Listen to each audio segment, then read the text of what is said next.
What do you say, folks? Hey everybody. We Hannah This let me have the day off. yeah, no, Let's see. that was a surprise. We got the day off. Yeah, it was. Folks we doing work for called us on the way and said, "Hey, we got the flu." So That's why we look like this. We're dressed in work clothes. she's still pretty though. Mm, she feels like a burnt chicken this morning. But yeah, so we took full advantage of what's that? Uh, took full advantage of Yeah, not going to work. everything.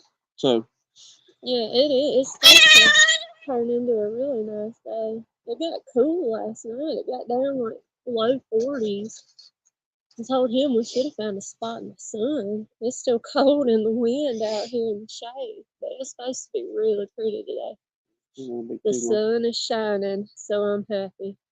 we got just about the whole weekend of pretty weather. Mhm. Mid 70s, low humidity. We're about Yeah, it's supposed to be like mid 40s at night and 70s during the day. pretty. No, Danae, we're not sick. Just been sneezing my head off this morning for whatever reason. I think because I've been eating so much of DC's honey instead of our honey, my allergies are flaring up. And different blackberries. Yeah, But I'm gonna have to switch that up though because this stuff is killing me. I done blew my nose like 15 times today. well, I mean, y'all know how it is right now. I was talking to Bob yesterday, and we was talking about the pollen. And he was just having rain getting up out of there, Mhm. and I said, "Man," I said, "Go watch that pickup truck and see what it looks like when it clears up. Because if it's anything like ours, as soon as you wash the thing off, and that sun comes out, give it a few hours, and it'll be full of pollen again." But who all we got in here? All right, Miss T just popped in, and Miss Tampa's Creek. Bob and Chris and DC, Miss Danae. Who else? Who else? Yes, ma'am, Miss Tampa Ziggy. Good to see you, bud. Uh, all right, a little more than we thought we was gonna have in here. I know a lot of folks is working this 9 to 5 today. Yeah, Chris said he's on his lunch break. Lunch break. Well, yeah, it's 11 o'clock every time over there. Yeah, Miss T, we're outside. I was trying to find a spot in the sun, but it didn't work out. Y'all can, well, we're kind of show you what we got going on here. We just got canopy. Yeah, we're in the woods. So another hour or so, and the sun will be through the little spot up there. Mhm. It'd be pretty. It's kind of a bummer in the wintertime because it does keep things cooler. But summertime, it's a break. Janae, how is she doing? So she's at radiation with her grandma. Okay. Have we got her on the prayer list? I don't know. If not, we'll show her. But We'll this add her hit to me. it. I don't remember reading her name Sunday night. So we'll write that down tonight and get her on the prayer list too. But I'm gonna make me a little note with an alarm real quick so I remember to do that. let's see. Okay, so she's doing good. Hasn't had any side effects yet. Good deal. Awesome. Hopefully she can keep her appetite and things like that to keep her system built up. And I know watching folks go through that mess, it it's tough on the body having to do that. Yeah. But it's just as tough on the caretakers watching them go through it. Appreciate you coming in, Dennis. Like I said, we just chit chatting a little bit, see what everybody's up to. Anybody want to hit that link, come on in. If not, we'll chat until we're running out of stuff. But just want to see what. Well, look at here. We do have somebody knocking on the door. I knew it. I knew it. Well, good Hey, morning. Grayson. How's it doing? Good morning. I got the Grayson hat this morning. I got to straighten it up a little bit. Driving me There crazy. you go. Y'all doing okay this morning? Doing good, man. Good. It's like a beautiful day over there. Yes, sir. A little breeze, bluebird skies, and it's gonna be about, I think about 75 today, 76. Yeah. It's like 61 out here right now. So in the shade with the wind, it's still kind of cool. Yeah, it's just now got up to 59, and it's still that cloudy, rainy looking day outside. So went outside and opened up one of the swarm boxes to let them get out if it warms up. And went ahead and broke an appy tablet in half and put half on each of them. So give them some little bit of sugar, a little bit of hopefully knock some thymol to knock some mites off of any swarm bees we can knock off before they start laying some brood in there, and try to get them going. Blast the chicken. Can you hear them chickens now? Is it over? Well, you can hear them, everything? but they don't bother me. Okay. But I'm in the country. Some people may say, "What's that? What's that foreign sound?" CC said I thought it was going to be the girls crocheting again. No, we gonna talk bees, but the only thing we ain't gonna talk is mites. No mites. This ain't the technical fellowship chat, but it's still going on. Yeah. So it's no M Thursday morning. That's it. Anything else in beekeeping, we'll get after it because everybody else covers the mites, so there's no need for us to dive into that. That was the whole philosophy behind the No Mite Monday.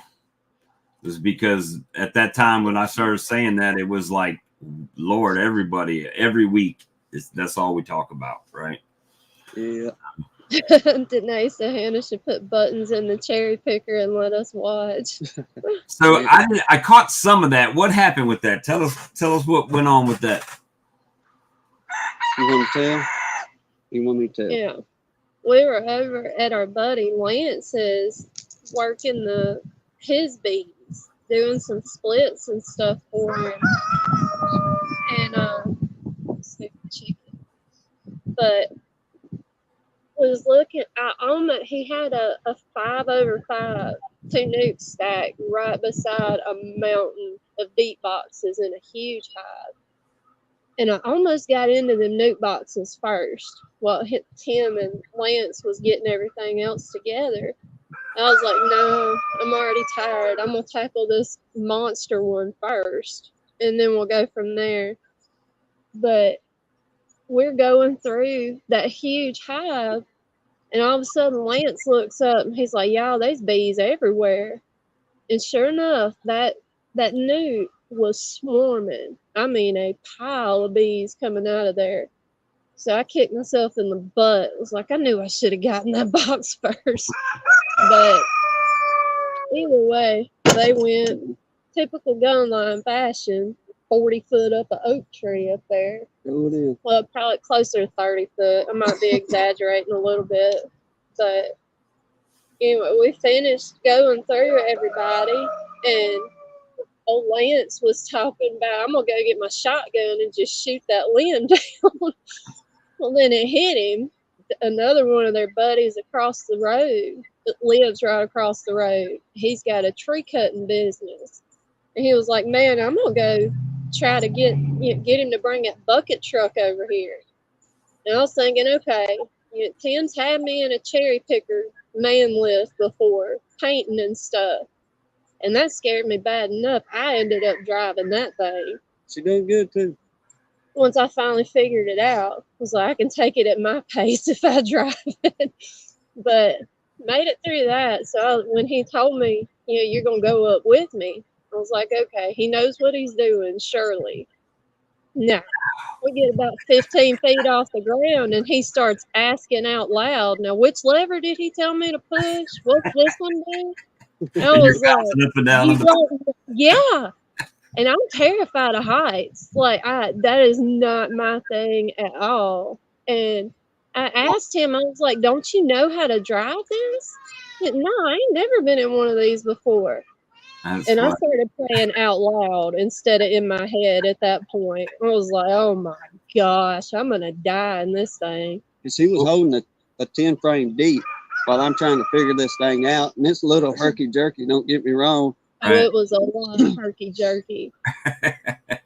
Finally, after about 20 minutes, my nerves couldn't take it anymore. We had most of the bees in the box, and I was telling him, "All right, just go to the ground where I can think, and we'll see if we got the queen in here." And he starts going down. Well, the boom thing wasn't lined up, so it crashed into the rack on the truck because he had the arm in the wrong spot. And I started freaking in my head at that point, like, "My God, just please, Lord, get me on the ground alive and I'll be okay."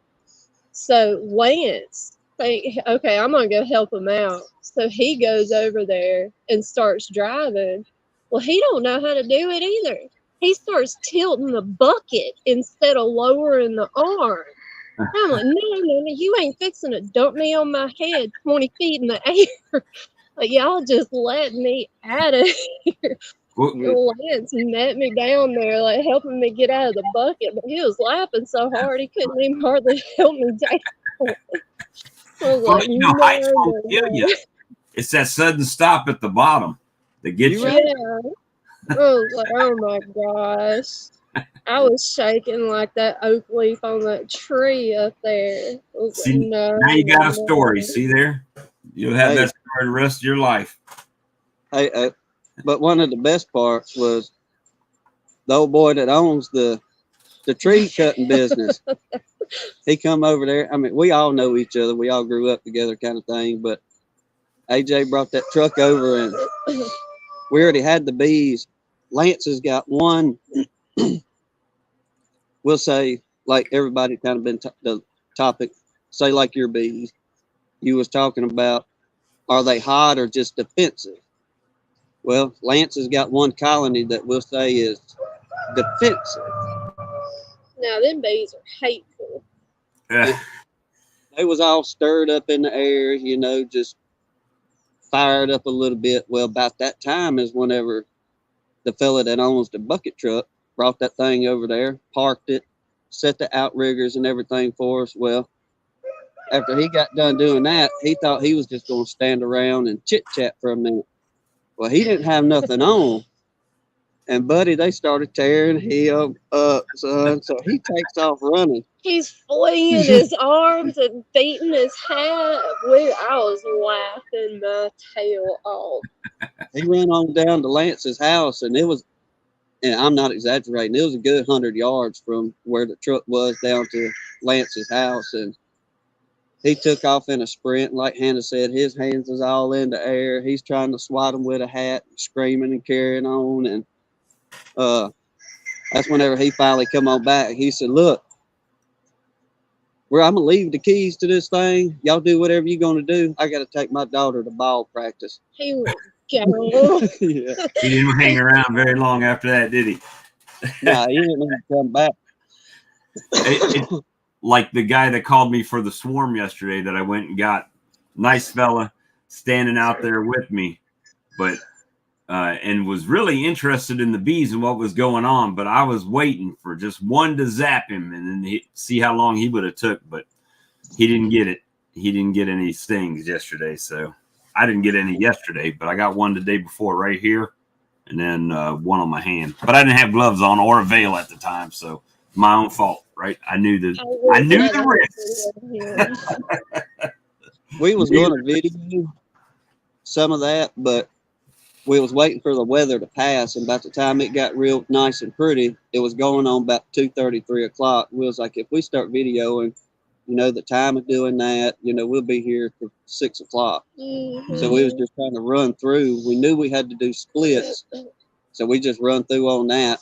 But I did tell Hannah, I said, at least try to get a picture of what's going on and we can give folks an idea of Yeah. what in the world we're doing. DC's talking about if we'd have had a video, it would have went viral. But I ain't even gonna lie, y'all. My hands were shaking way too bad to try to take a You video. holding the box up there. Hey, all you had to do is grab that branch if you were shaking like that and could have just shook them right in the box. I mean, even like when I got back down on the ground and trying to take a picture, there was no way. I was a nervous wreck by the time they finally got down after Lance pulled that stunt, tilting the whole bucket over. You know what that means, Tim? You ain't never getting her back in that bucket truck. No, unless I'm driving. Well, the old boy, he gave me a crash course, and the crash course was every bit about 2 or 3 minutes. He said, this does this, and here's your main control. Just make sure the boom gets up past this little, it's like a y'all know how them old tree service trucks are. Over the cab of the truck, you got a platform. Right. He was saying, just make sure the bottom lift there, whatever you want to call it, clears that platform. And I was like, oh, yeah, man, I can get that. I didn't shoot you. And about the time, you know, like I say, we're getting up a little bit, and I'm trying to figure that hand control out. That's when she asked, have you ever worked one of these? And it was one of them. Well, no. We'll figure it out. You're 20 feet in the air already. Yeah. Yeah. So, like I said, that's when I started praying out loud instead of just in my head. Lord, please run this thing for him. Y'all got big plans for the Easter weekend? What y'all doing? We'll probably go visit with Hannah's grandma, sit up there and enjoy the day with her a little bit, even though we wish we could get her up and get her outside, but she's just too frail to get her up and get her out. Maybe you can get her to the front porch, sitting out there if it's nice out. Oh yeah, but we talked about it, but she got that osteoporosis pretty bad, and her backbone, her vertebrae are very, very frail. So it done got to the point to where all she's got to do is just like lean over, and her little vertebrae will get those compression fractures in them. Oh, I got you. It's heartbreaking. Yeah. Well, I hope it is a good weekend and you enjoy that time with her. I didn't realize, even though I was living here and spending time with my mama, that you don't realize, even preparing yourself up to the end, how much you'll miss that once it's done, right? So there is no way to really prepare for that. There's no way. And so you know, enjoy your time for sure. Yep, like DC saying there. Mm-hmm. Go have Easter dinner. Yeah. I did put a free shipping for Easter weekend on the website if anybody needs anything. Just a little give back what I can, you know, as a savings. So that kind of thing. But yeah, just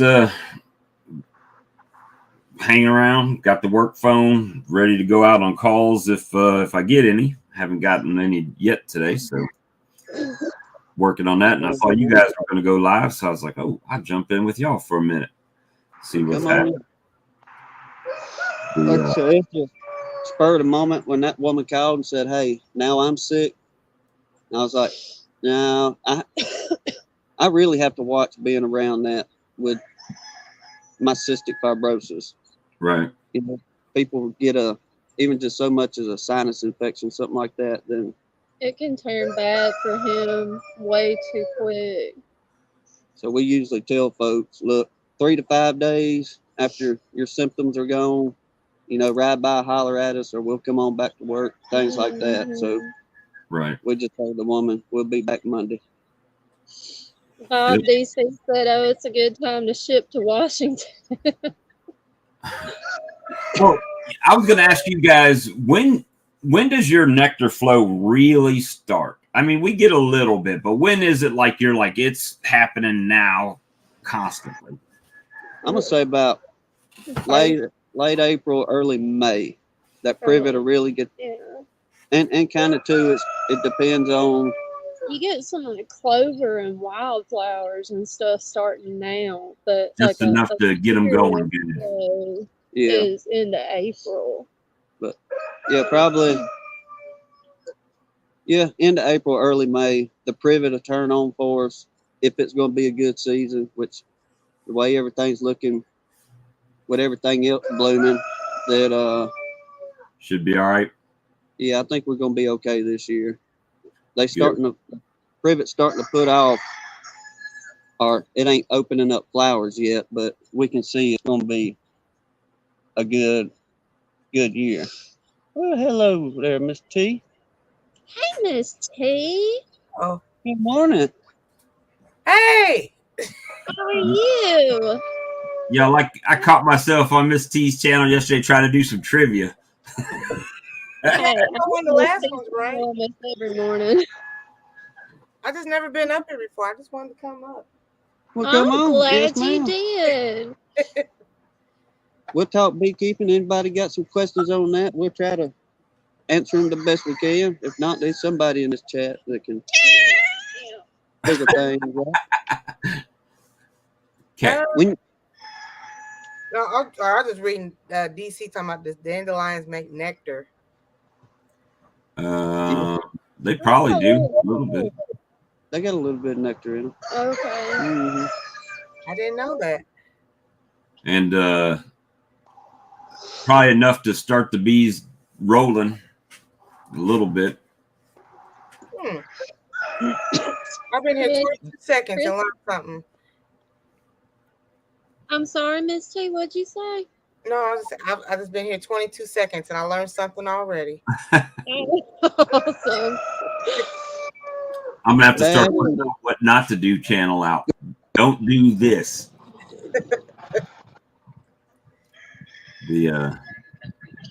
I did get my queen cage, got some candy in there, some baker's fondant ready to go.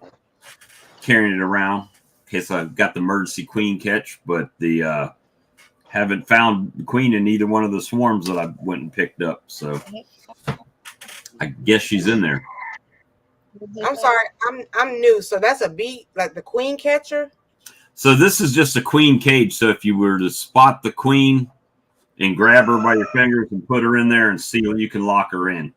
Why would you want to take the queen away from the colony? Because in a swarm, it's just a ball of bees on a branch or something, and you catch them. Okay. And they won't leave her. So once you have her caged, if she's in there, they're going to stay in that box. And then they'll eat through this candy and release her back out again. Or you can just go in and open this little, when you close it all up, there's a little door. You can just pop that open and she'll come crawling out into the hive. There's a little, I'll see if I can show it. So you'd snap that closed, and then you would put this little lid in that hole. Where is it at? In that hole right there. Okay. And then you can just come back and pop that little piece open on there and let her out. Okay, that's cool. I usually keep a bunch of these around, but I've actually put the baker's fondant in there and plugged it up for them. Otherwise, it's just another hole that she can get out of.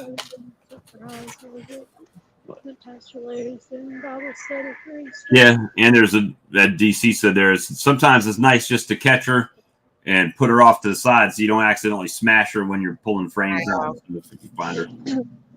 So when pulling, look, I done took over. So pulling the what are they called again? The frames. The frames out. You can actually kill the bees. Oh yeah, you can. If you do it carefully, you can. They'll roll. You'll like kind of roll them in between the two frames. Wow. And if you get the queen like that, then they got to make a new one. Emergency. Miss T, you have got to go hang out with Sarah for a day and get in those beehives because you'll be addicted to it. Oh, just make sure when you go, don't put any smell good on. See, that's the thing. So I just gotta Well, I go mean, dusty. honestly, though, like, there's been times when, like, we go to town during the day, and I do put on, like, I don't wear a lot, but a little bit of perfume, and come home, and I mean, I don't really have I have more trouble with them getting in my hair, I guess, from smelling the shampoo. But wearing the suit and all, they can't get to me anymore.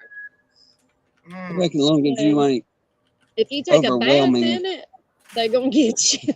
Uh, Well, if you think about it, I was talking about like swarm lure yesterday, and the guy's like, "Oh yeah, I can definitely smell it." And I said, "Now, when you're at a bee colony, you can't smell any pheromones or scents or anything. So imagine what the sense of smell is like for a bee. You may not be able to smell it yourself, but they can definitely pick it up." Yeah. Well, okay. So, or squish by lifting. Oh, uneven. Okay. Mm-hmm. Or if there's just Yeah. sometimes they'll actually put comb in between the two frames going sideways, and when you break it, you're actually dragging some of that comb up on them too. Or they've made it fat at the bottom or something like that.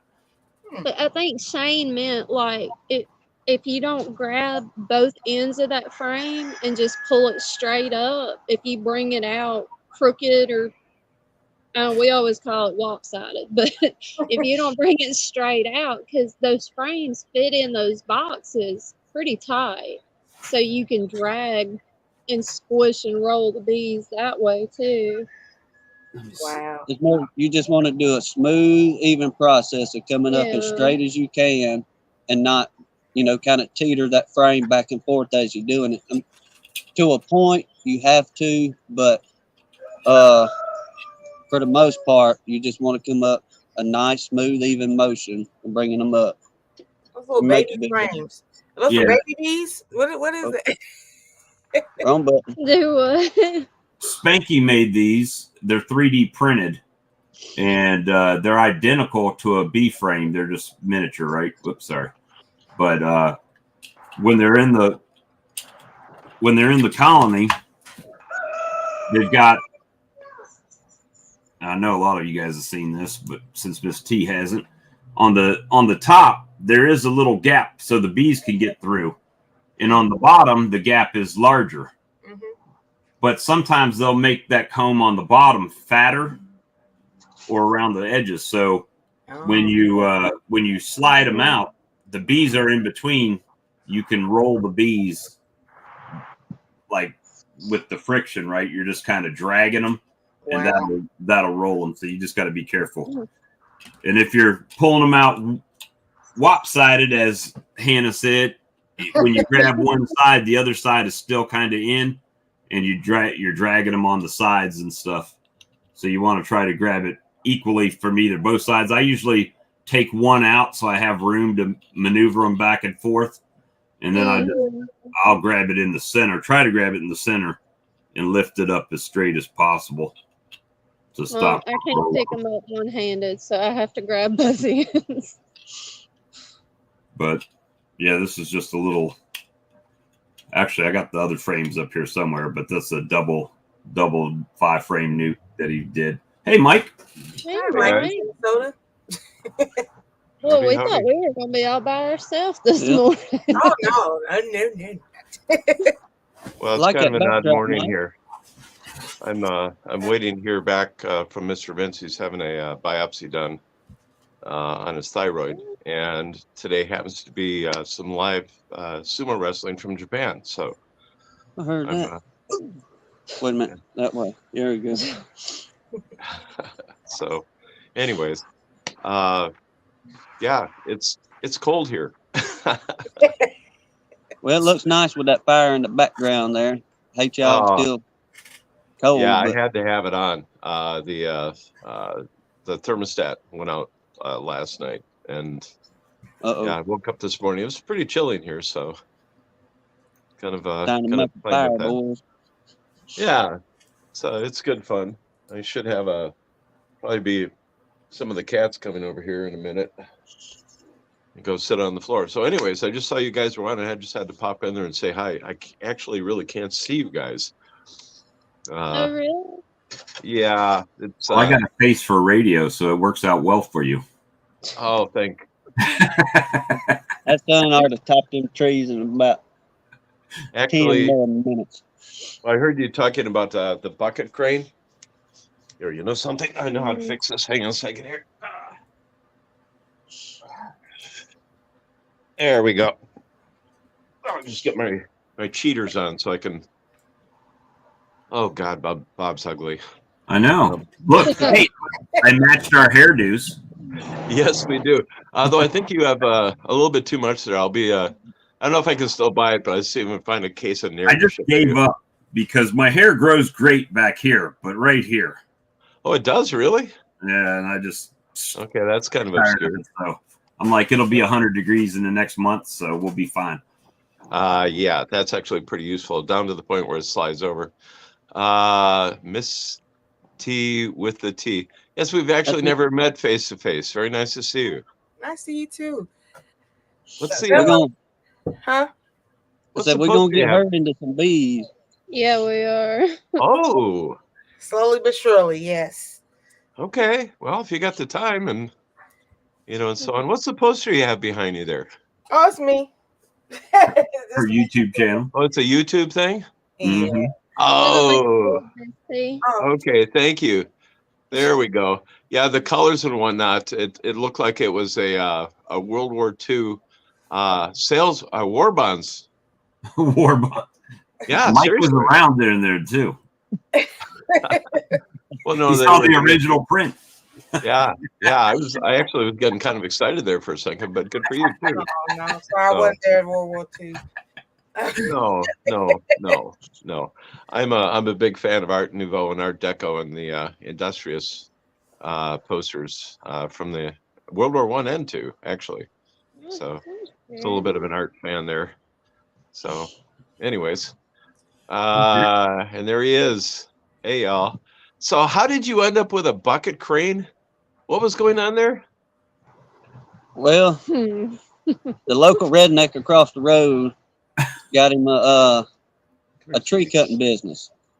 And Yeah. within the last year and a half or so, he started getting into that. And we was out there at my buddy Lance's house, and like I said, we was doing them splits, and all of a sudden, the one beside us decided they wanted to swarm because all that weather had passed us. So Oh, right. You were past weather.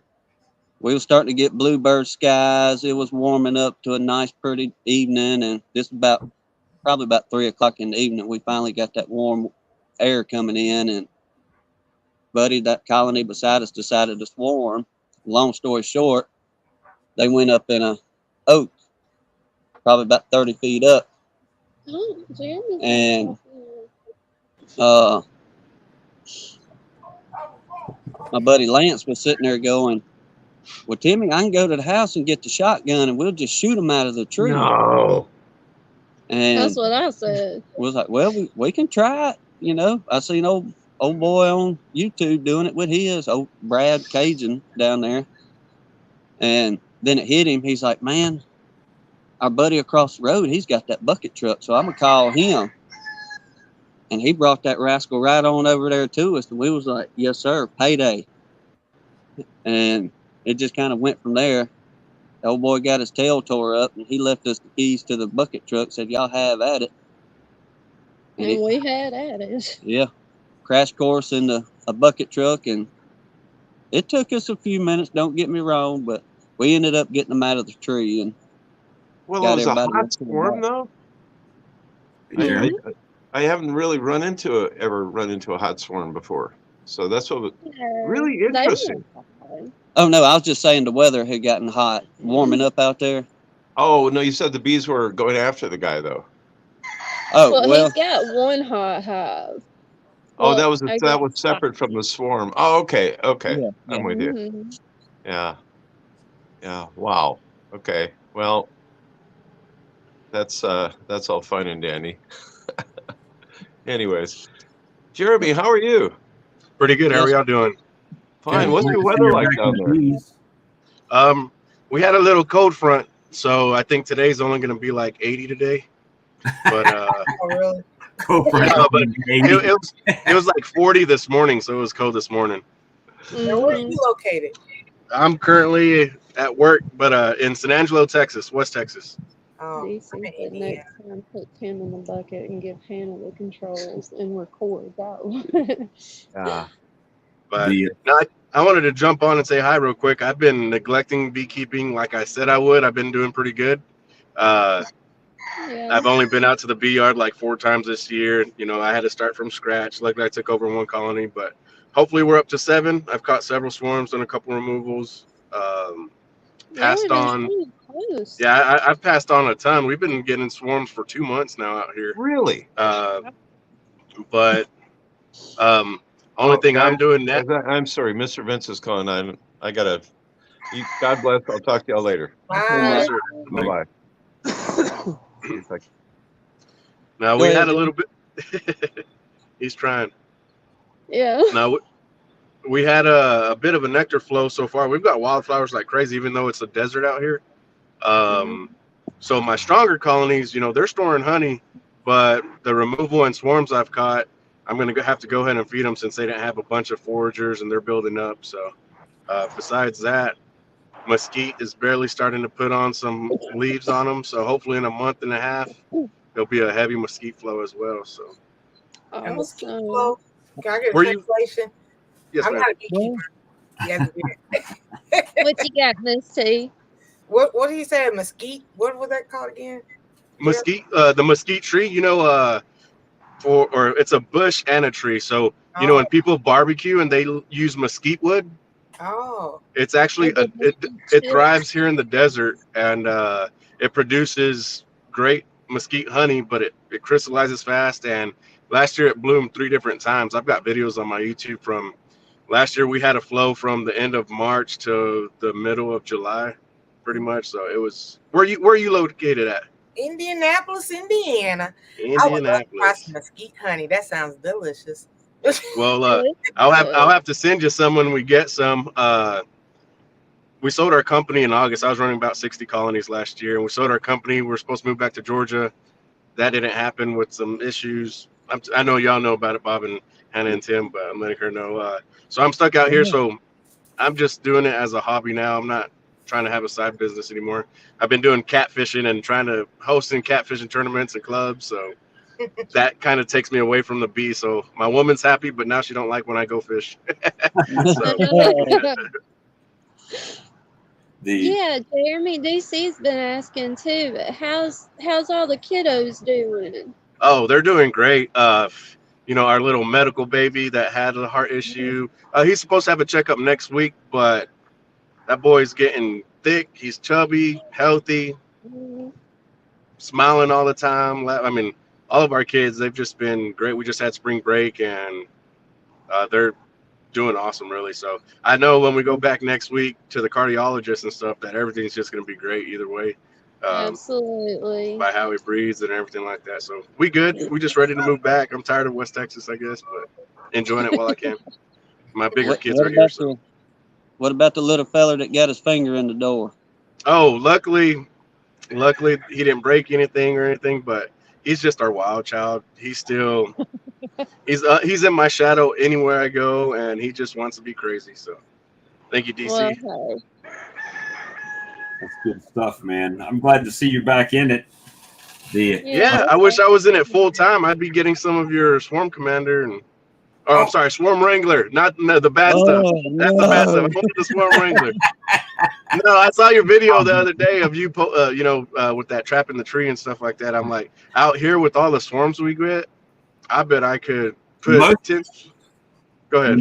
Most of mine are that I go on are just collecting swarms off of people's bushes and trees and stuff. Which that's what I do. I don't have time to put stuff out, check it. I put them around my yard in case.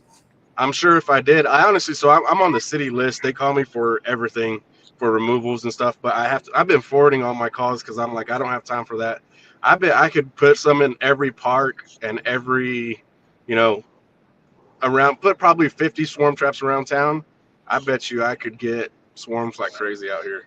Well, that other name that you mentioned. I'm sorry. Now, I knew I was starting to make a little tremor in the force, if you will, when their lawyer sent me a letter, right? Right. Yeah. All the other lures out there, they decided Bob was the one they were going to send the letter to. So, Right. but we put them in check, and we're still here doing our thing. So Good. good to go. So it's been, it's a blessing to be able to do it. It's a lot of work, but it's fun. I enjoy it. Yes, sir. But I don't know how. Like, that was bold, because I put myself in your shoes there, right? Last year, I was like, man, I don't know if I could just rip that Band-Aid off and say, I'm done, right? I'm not going to do bees anymore. Right. That was hard. So, Mike, was Mr. Vincent okay? Yeah, he's okay. They didn't put him under general anesthetic for his thyroid. He's fine. He's really foggy. And I'm going to go over there at noon and help him load some wood and get the Easter table ready for his house. But I don't think we're going to be running anything in the mill. And not only that, I've got a crap load of backlog consulting, a lot of it from the East Coast. So, what, bridge repair? No, Bob, I'm saying bridge repair from Baltimore getting their bridge knocked down. That's wrong. I go right away into, well, we do some pretty weird stuff for Vince there. No, I'm a master appraiser, and we've got some market moving and some really unusual properties, so they're calling me in because they can't figure it out. So I am waiting to hear, though, about Mike, the bridge. I'm sorry. Mike, I'm sorry to cut you off. I'm going to jump off. I'm here at work, so I just want to jump on and say hi to everybody. Yeah, wonderful. And thank you for that video you did with all the little flowers on the ground. Yes, sir. That was a while ago. Yes, sir. I've had a couple of them now, different things blooming, but it's dry, but it's still beautiful in my opinion. It is. Yeah. Thank you very much. You're welcome. Well, y'all have a good one. Bob, Tim, Hannah, Miss T, I believe. Yeah. And Mike. Take care. Y'all have a good one. Okay. Bye-bye. And I can't see anybody else's chats I'm just have my phone set here, so if somebody's trying to like say hi or trying to at least insult me, I can't see you. So we'll put the insults up for you. Oh, God bless. Yeah. I want to hop off too. I just wanted to say hi and everything. I've never been on you guys. Thank you, Miss T. We appreciate it. Just a little side note. I'm a little jealous of your weather. So we'll try to send some up to y'all. Get some up there to Mike too. Yeah. Look, we only get like 2 weeks of this weather a year, and then it's 98 degrees during the day. Yeah, but you know something? All this snow is absolutely beautiful here. It really is. I'll take it. Snow. I'm burnt out on snow. Well, you guys take care. I'll see you later. Take care. Yeah, once a decade. We get snow about once a decade. Oh yeah. Well, we didn't. After last year, we had the most snow that we've had since I think the '60s, and this year we haven't had any. So, yeah, you can make fun of me. Yeah, thank you very much. So the snow that's on the ground right now, it's a godsend, to be honest with you. I mean, even our trumpeter swans, this is kind of cool. They're actually sleeping in the slush up against the lakeshore because then they don't get blown around. So it's those things are big, and I hear they taste just like eagle. So I don't know. I'll get back to you on that. Did you say it tastes like eagle? Yeah. Yes, ma'am. Okay. Which tastes just like chicken. Yeah. Everything tastes just like chicken. These things are so big that if you have a Canadian goose next to one, it looks basically like a chick would next to a Canadian duck chick would look next to a Canadian goose. They're massive. And actually they hang out together too, which is kind of interesting. Beautiful animals. Yeah, so we have a pretty good population here. And they overwinter here in Minnesota. I think they're technically in North America's biggest bird.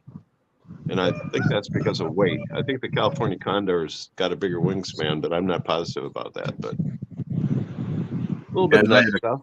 Call from work. I got to run. Appreciate you guys. Okay, you take care. Later. Good seeing you again, Mike. Nice seeing you, Bobby. Bye-bye. All right. So the snow, are y'all getting enough snow where it's going to get you lake level back up, or how's all that work up there? Absolutely not a chance. The lake level is down 2 feet. I think Oh, last year, well, it stopped in March, but even with all the snow, we would literally need to have probably roughly about 40 days of an inch of rain every day to get back up. So it's a little late. um, Okay. Triton is to the west of me. And luckily he has a small part of the Mississippi and what's called the Rum River next to him. So he's going to try and move his hives closer to those. And I'm going to try and move mine closer to the St. Croix, which divides Minnesota and Wisconsin. That eventually merges with the Mississippi. But it's a lot less, it's more drought resistant right next to the rivers, basically. Mm. So a little crazy. It's really going to kill us as far as any harvest potential. And not only that, I think I've talked about this before, but my lake here, the storms literally split right over it. For whatever reason, I've never had a weatherman explain it to me. We had a guy up here that lived up here who was, oh man, for 90 years. He says, no, you can watch it. The clouds actually just split. So every now and then we'll get really good heavy rain, but the majority of the weather, it divides over the lake. And Mhm. we don't know why. We don't have a lake, but we have the same effect with all the farm fields around right here. And nobody's Interesting. been able to explain that to us either, because like in our drought seasons, you know, we want the rain to come in, and we watch the fronts come in from Louisiana, Mississippi over to us, and man, it'll be a good line of rain, and thinking, well, finally. But we have literally watched it on the radar around our area, and it's about a 2-mile radius. You'll have that front come in, and it'll just dry out and go around us. Isn't that wild? And we talked to the old timers, and they don't.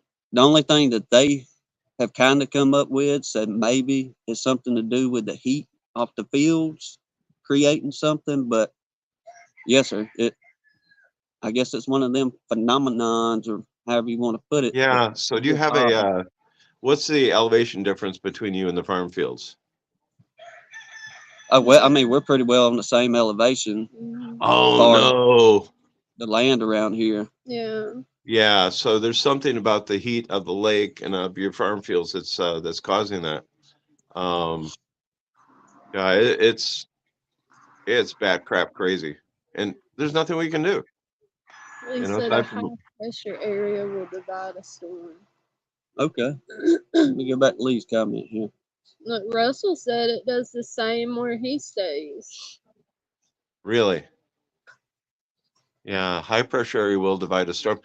Yeah, but you know something? High pressure over a lake, it's possible. I don't see it. I think there is some type of temperature gradient that's messing it up. I don't, but I don't know. I mean, Lee certainly could be right, but what would be? Oh, hey, Tom. Very nice to see you. I tell you what, though, just for giggles, I think, oh, god dang it. It's, I don't get the sumo guys very often. We used to really enjoy those. Tell you what, I'll step out here for a second and you guys can, I see it's most of it's melted off, but I've got a 28-foot pontoon boat in the back. And, wow. yeah, I can take a look at the snowfall out here. It is really beautiful. See if this can work here. Oh, wow. Yeah. Isn't that fun? And these are the hives here. It's in a row there, and yeah, all the snow's off the pine trees. The maples are just starting to blossom, and what the cold temperature is going to do, I don't know. But and in case you've never seen it, this is my stack of hives here. This is how I put the super equipment out and so on. So, anyways, it's kind of a winter wonderland. And I hear the hawkers are going overhead. It is a beautiful place. I would say it's pretty, but I imagine y'all get sick of dealing with all that blasted snow. No, not at all. No. No. Well, my family's from As, Norway, so this is like, it's weird. It's like genetically I'm set up to enjoy it. Oh, here we go. Okay. Let's see. Marie, what are you doing? There's one of my mousers there. Coming out. Yeah, a little. Oh, what else? Oh, there was a squirrel. I have a rain shield up over my grills, and her and the we've got a couple tame squirrels. They were up there together. Yeah. It's usually throw some seed out to feed them. So, anyways, that's just kind of fun. I could see where some people would get tired of the snow, but Mr. Mike in Minnesota, you remind me of an actor, Brian. Oh, how so? Cranston?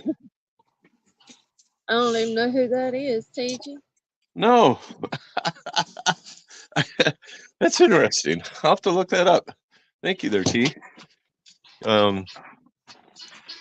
Yeah, so it's fine. And usually this time of year, by the middle of March, we can actually have the rain so good that or the weather so good that we can actually be out riding our bikes in the rain. It's that warm. And other times it'll be a foot of snow on the ground. Now, that's kind of rare, but yeah, it is what it is.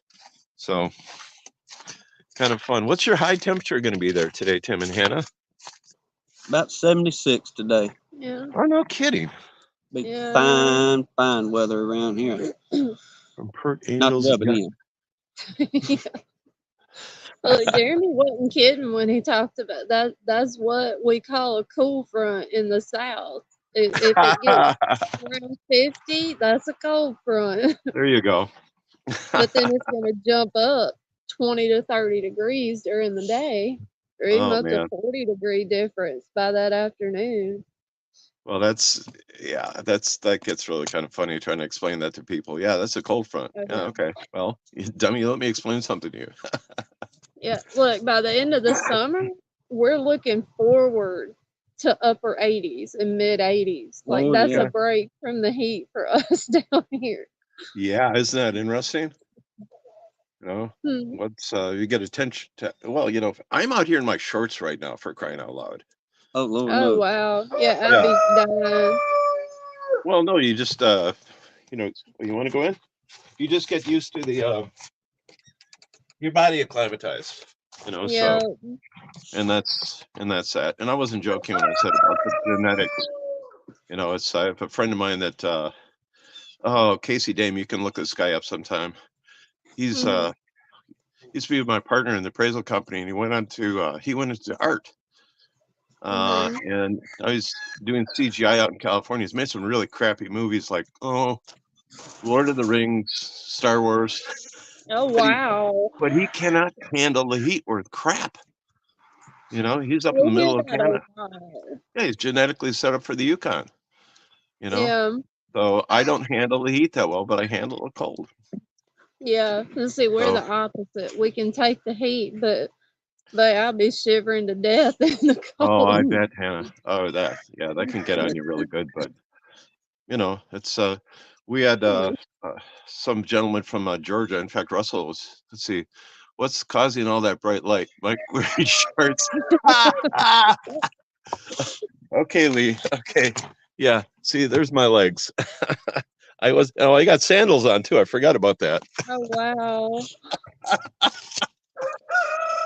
Yeah, anyways, so otherwise nothing exciting going on here. Russell Koopman is hoping to put some of these powdered sugar patties on. Possibly this weekend. We might be up in the, I don't know, like lower 40s. So they're going to open them up real quick and throw them on.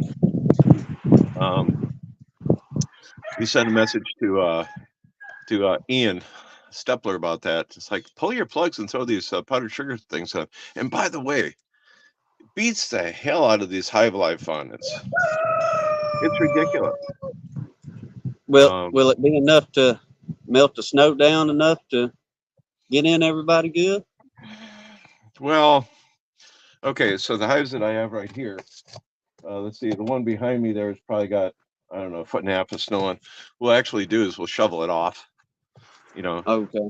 Yeah, and Russell will do the same thing. So you shovel it off, and ideally a day or two beforehand, then the sun will just melt the rest of it, and then you can lift. So otherwise, you try to lift them up right now, and you're breaking that pink board. It'll just crack right on you. So Well, it's funny that, you know, y'all are comfortable with getting into colonies at, you know, 40, 45 degrees and all that, Yeah. but down here it would probably be okay. Don't get me wrong, but I would just be more of a nervous wreck and to you should open our be. colonies.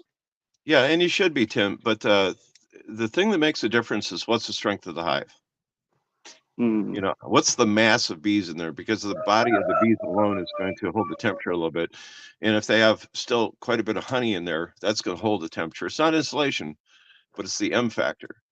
And if you open them up just for a second and throw the stuff in there, you know, you're not going through them. You know, so if they just have a heat blast and then it's sealed up right away. And the hive usually recovers. Now, if you have a weak hive, like I have, let's see, 2 in this one.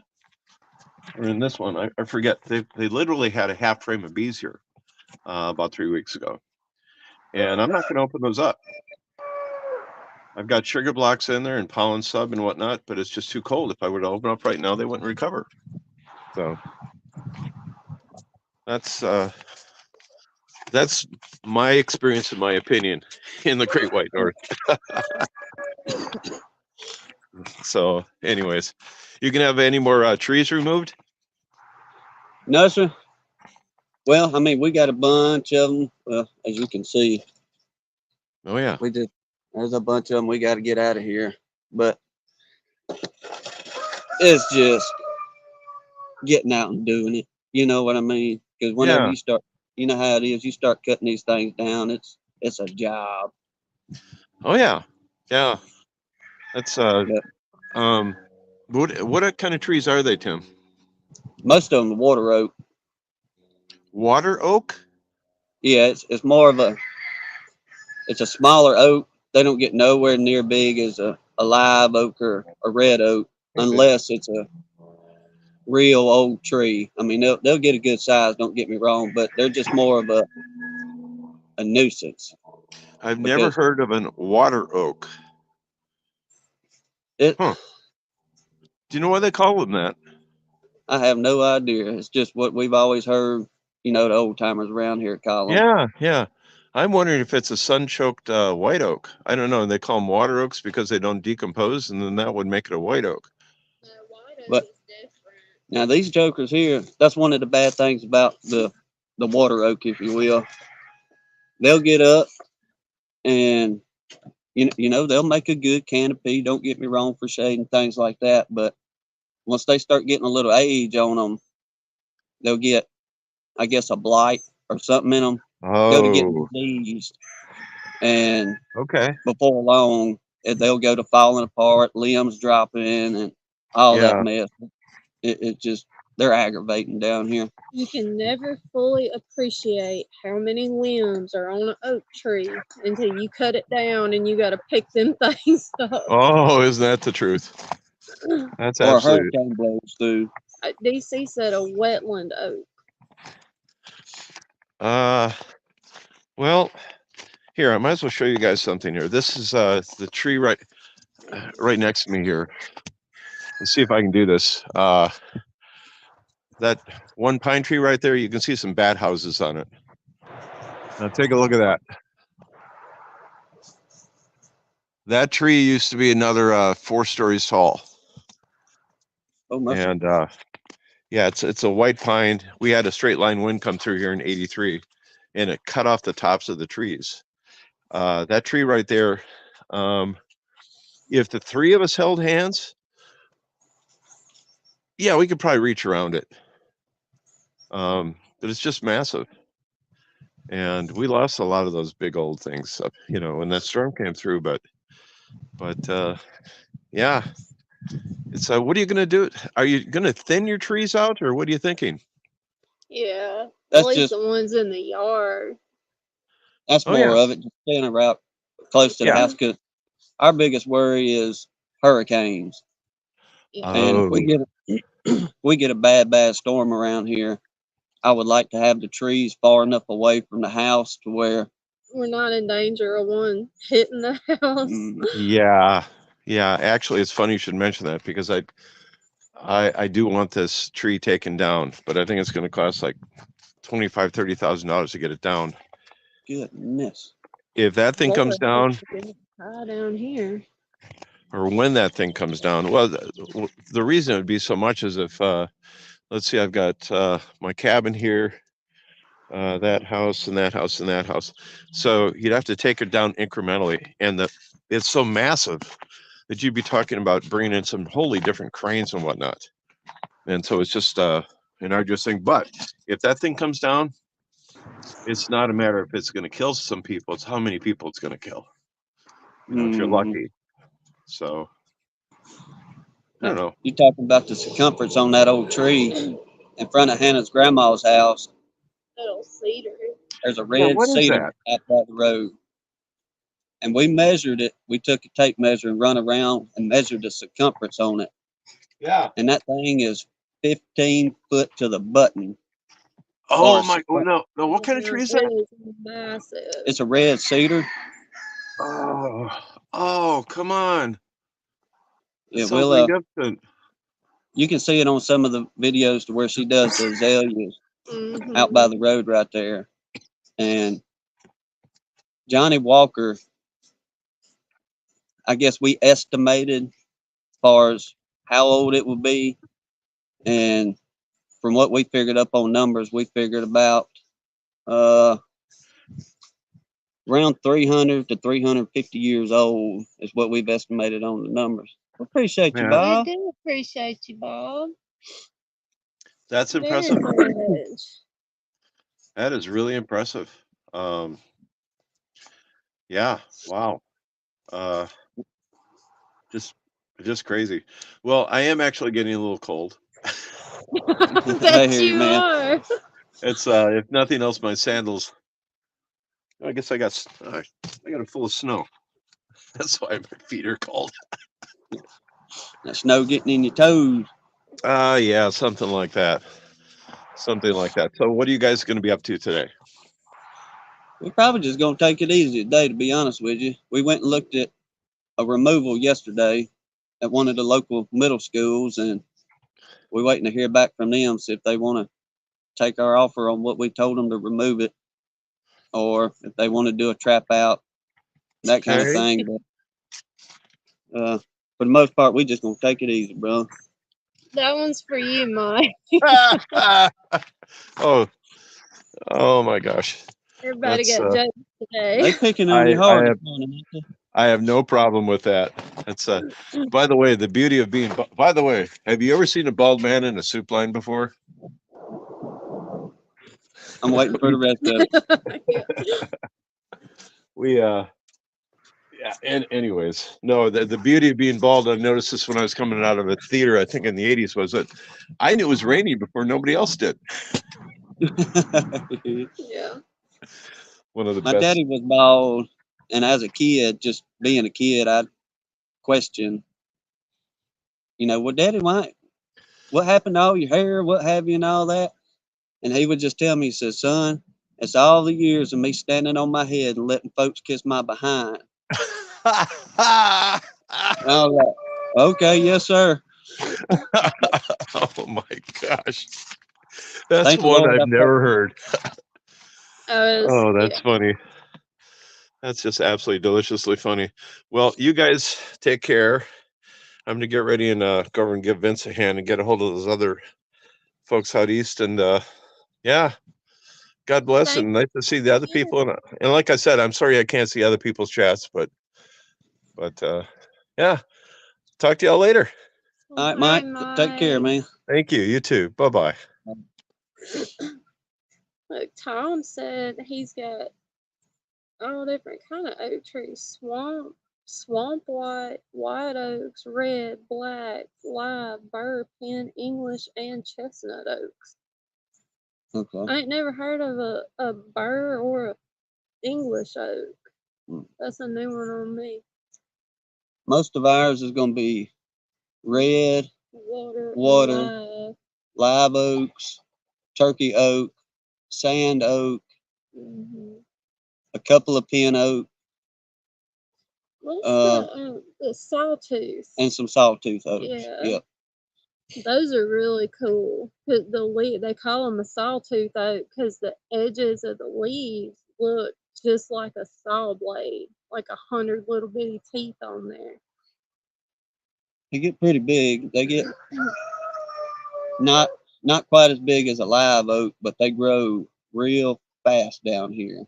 So it don't take 10 years. You'll have a good size shade tree. Good climbing tree for kids or adults if you still enjoy climbing a tree. Mm-hmm. That sun coming on around a little bit.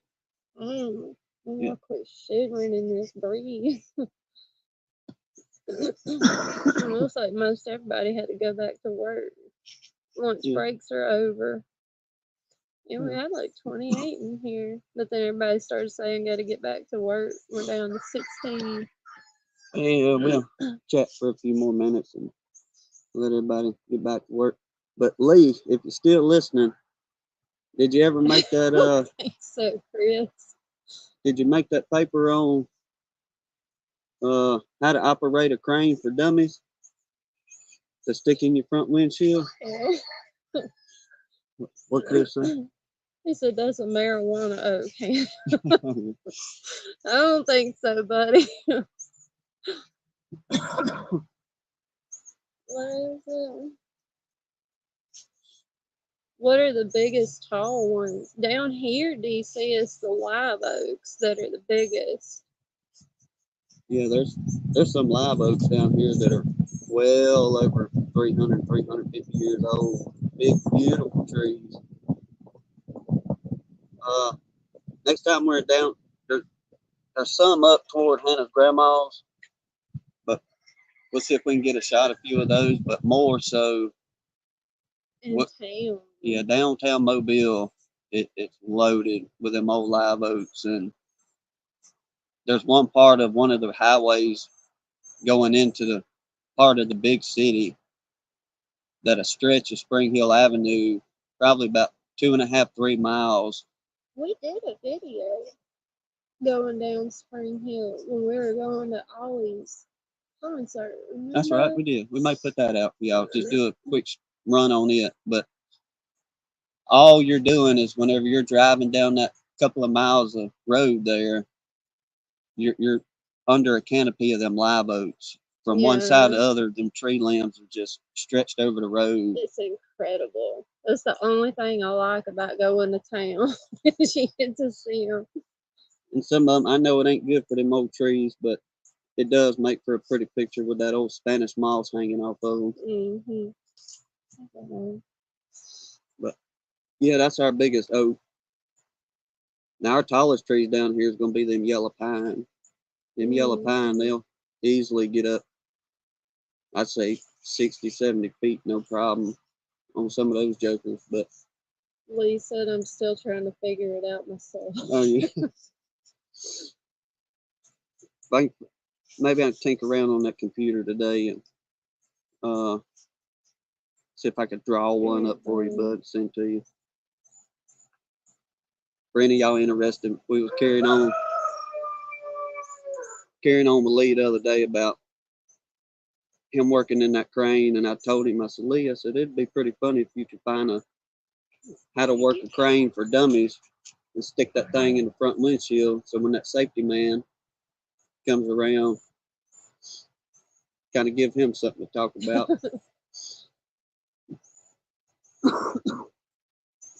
Ooh, Tom said I have a tulip poplar close to 100 feet. I want to see a picture of that, Tom. I bet that's incredible. Yeah, especially in bloom.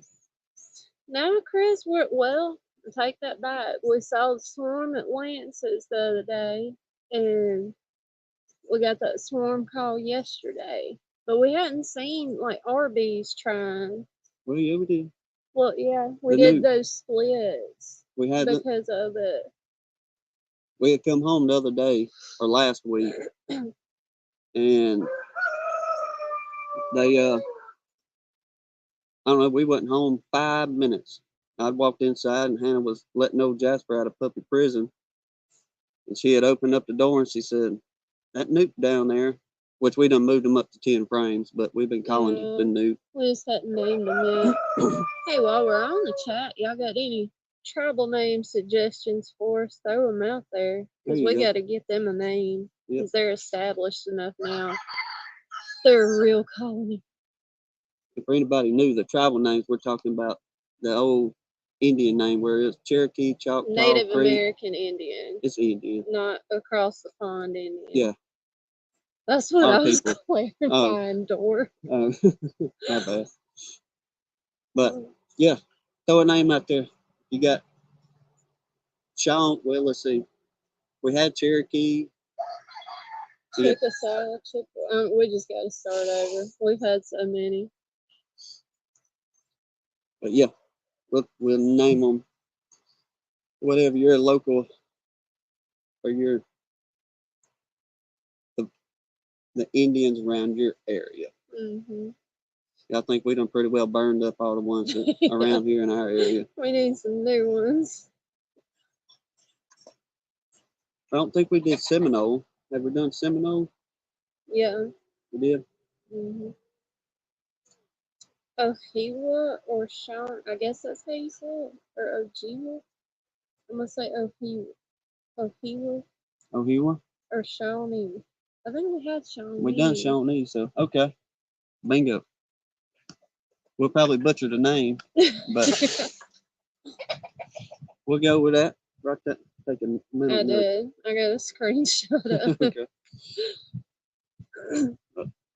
They made a new reservation over near me so they could build a casino, DC. Oh, yeah.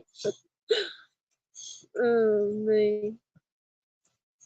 Well, I mean, that's the only casino in Alabama is on the Choctaw Reservation up in Atmore.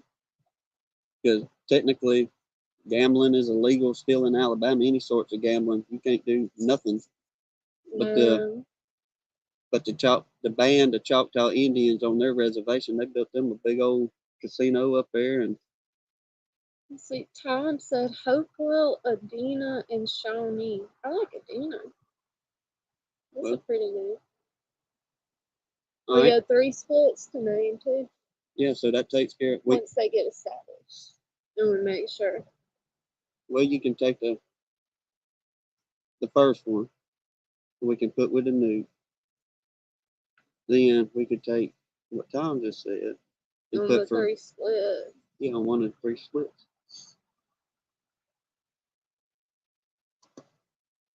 Bingo.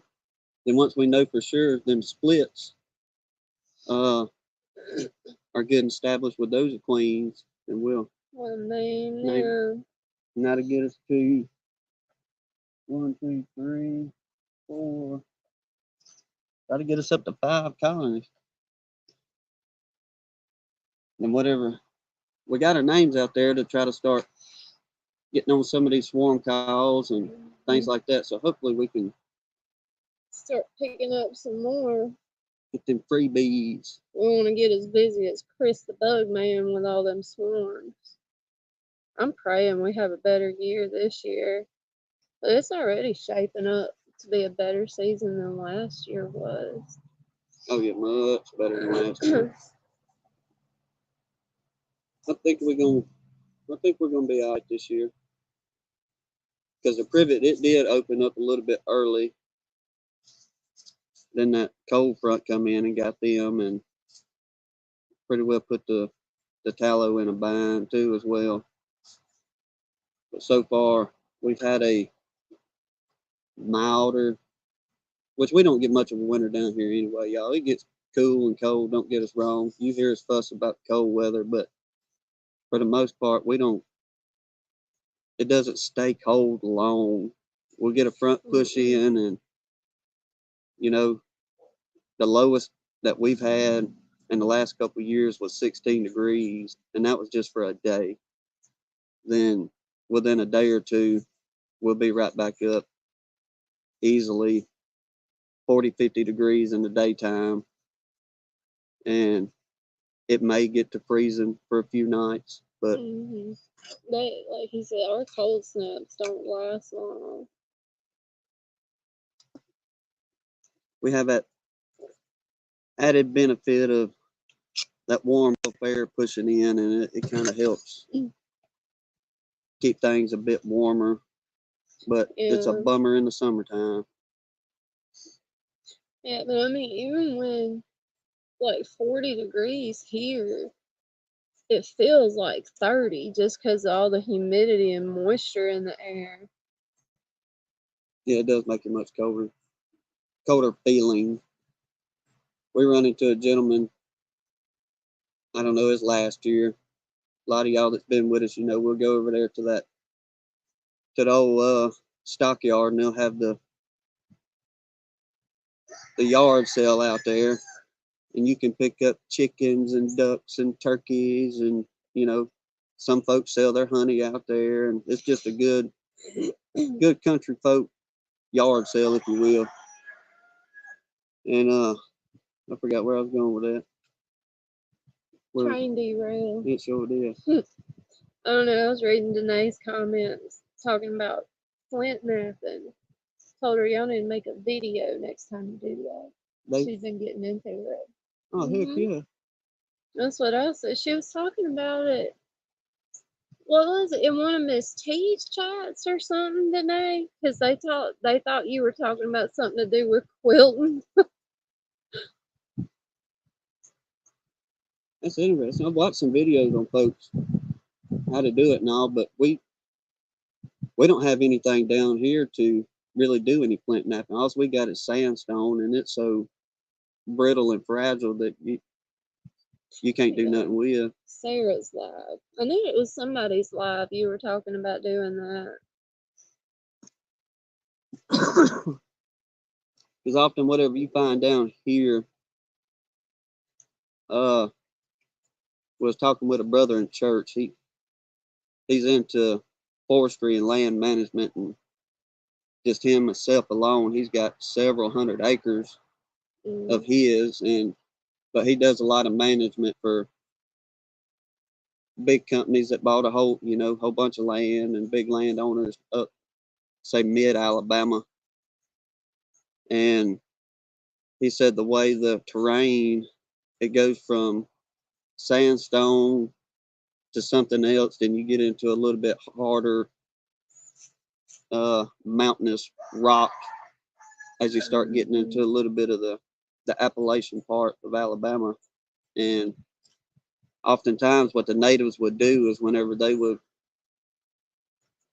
I guess, go on a journey, if you will, they would bring back those type rocks down here, and that's how they would make a lot of their arrowheads and knives and stuff like that. They would just bring back a load of rock from, say, mid-state Alabama back down here to the coast. But it is pretty neat learning how to do that. We got one inside. There was an old timer that, God love them, they had to go to a home together, and I hate they had to do that. But an older couple in the church, he done construction work, but he run a crane and stuff. And a lot of times he would work along the rivers up in here. And whenever they was doing whatever they would be doing, they would sift that dirt, and they, sell the dirt for whatever they was doing with it. But in that sifter, he said it was a race every day after we got off of work, that whoever got to the sifter first could claim whatever's in the sifter. And we've got one inside. I'm going to say it's more of a knife that he had given to us, but that old man, he found all kind of Indian artifacts whenever he would, get done during the day looking through that sifter, and he found several of them that are just, I mean, Y'all, they probably 6 inches long, probably 3 or 4 inches wide. But I'm no artifact expert, but the only thing I can figure is some kind of knife that they used back then. But Ricky Rourke just popped in for a minute. Yeah. Mm-hmm. What you say, Mr. Horizontal Bees? Hope y'all doing good up there. Yeah. Hopefully y'all get some of this pretty weather. I hope that wind ain't carrying on too much in that microphone. It was awful windy. I thought it was gonna lay down by now. See if I can block some of That's that, a maybe. stiff breeze. Yeah, no, it ain't gonna work. That sun, it's coming on around. Y'all can see it's a little better now. Maybe. Maybe. But Well, Tom talking about where he lives. He said it's in a 15-minute drive. He can cross 3 rivers and be in 3 states. But he's a mile from the Ohio River, half a mile from the Great Miami, and 3/4 of a mile from the Whitewater River. there ain't no telling what kind of old artifacts is up along them rivers he's That's got what up there. him and Danae was talking about. He said there was a lot of Indian history around his place. I mean, that was their highway system back then, and running them old rivers.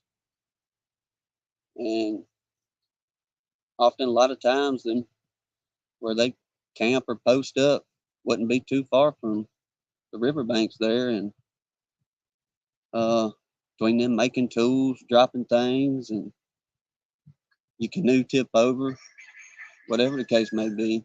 Mm-hmm. Like I said, there ain't no telling the artifacts you could find up there. There's a fella that I watch. If some of y'all are interested in it, some of y'all may already be in tune to his channel, but it's Cleggs, Cleggs Adventures, and he is on, I think, somewhere along the Ohio River. But all that man does, he just walks the riverbank right there, and he's got him a couple little scoops and stuff, and he sifts through that sand, and he's all the time finding old arrowheads and what do you call them things? Oh mercy, I forgot what he called them, but it was like a round rock, and it would have, you could see where they would just crush things. In the center of it, it would create a little divot. Whatever they were doing with them. Danae said, well, Tom, when I come to visit, don't be surprised if I'm looking in your driveway. Well, be safe on the road, Ricky. Is he traveling? Yeah, he said, sorry, fellas, I'm on the road with low signal. Just wanted to say hi to all you fine people. Well, we appreciate you, brother. Yes, sir. Be careful. Well, if you're going to do your live tonight, we'll try to jump in and visit with you a little bit. It's felt like Monday all day long. Yes, it has. She said that on the way to work this morning. Yeah. But we were going to try to work, but like I say, them folks are sick, and I ain't fit to be around all that mess until you get better. I was glad she called, though, instead of waiting until we come in and get started inside and find out she's sick that way. Come on, sit down. Yeah. Oh, by the way. Oh, DC said I watched beekeepers in Britain that metal detects with his son. That's what we should have done. If we'd have known we wasn't working today, look at it's perfect weather to go metal detecting. We can go metal detecting tomorrow. Yeah. Because I was telling Keith the other day I want to do a video down by the scout camp. Take a walk through the woods down to the lake and show them the old chapel and stuff. Yeah, we'll do that. That's a pretty old place. And that old camp house that was where the last surrender east of the Mississippi was during the war between the states. Mm-hmm. And there was roughly 9,000 soldiers up there in this little bitty old town of Central Alabama. And different areas around that old camp house. we go metal detecting. We have found all kind of old bullets. We found some buttons and Yeah, down in the edge of that lake though, I found was it pewter, the plate and cup, yeah, an old pewter plate and cup. like buried at the edge of that lake. But we have found what, like tent pieces and J hooks and cannon fuses and grape shot and bullets. Like we have dug all kinds of stuff out there. Yeah, we enjoy that. I say it's pretty well equal with the beekeeping. Yeah, Mm, it's peace and quiet for us where we can just we're often out in the woods or somewhere and ain't nobody mhm. around and we can enjoy the day and enjoy nature at the same time and try to find a little bit of hidden treasure in the ground, if you will. I think my favorite find up there was we had bebopped, I mean, way off in the woods behind that old camp house. And I don't even remember how. Like, we were literally just tromping through the woods and we come up on like what was left of an old foundation to what I'm assuming was some kind of barn or shed or something. But we got to digging, just beeping around the edges and digging, and I dug a bridle rosette, like the little decorative ones you put on a horse bridle or whatever. And I'll be dog is 10 minutes later, Tim didn't dig the matching one on the other end of that building. I about fell out on that one. One of the craziest things we found, and this was a surface find, the fella that whenever we was getting ready to move in here, the man that done our septic tank work, well, he had accidentally loaded up one of my chains. And I called the man, and thankfully he was honest fella. And he said, "Yeah." He said, "Man, my daughter must have thought it was one of ours, and it's on the truck." And he said, "Y'all just come on and get it." So his driveway was a long driveway,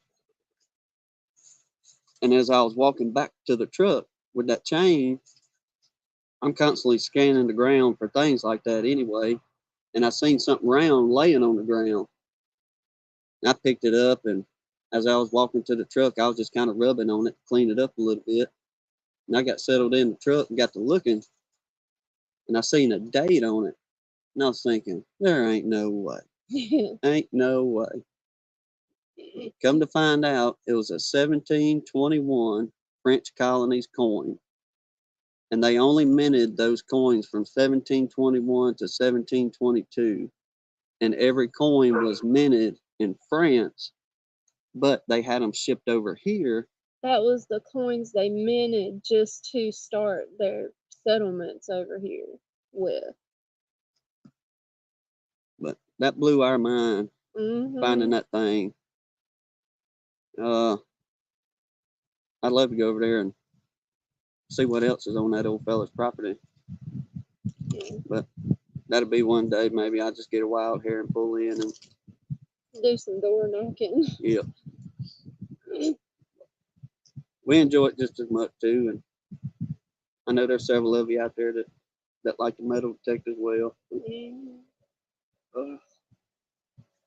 He said, "I'm glad you said that. We're gonna go do that tomorrow." Yeah. Yep. It's supposed to be pretty again, I think. It's gonna be cooler tonight than it was last night, but it's gonna warm up pretty good. Let the sun get up before we can make a decision. Yeah. Well, I'm going. Let me see if anybody's flying here. They're doing a little bit of flying. Let me take y'all down here and show y'all what everybody's doing real quick while we beekeeping. Get these buttons pushed in so. We ain't got too far to go. Get these settings here. All right, bear with me.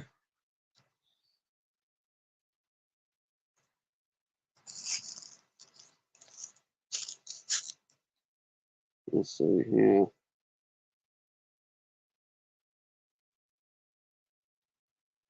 There we go. All right. This was Miss Valentine. She's the one that swarmed out the other day. But she did go to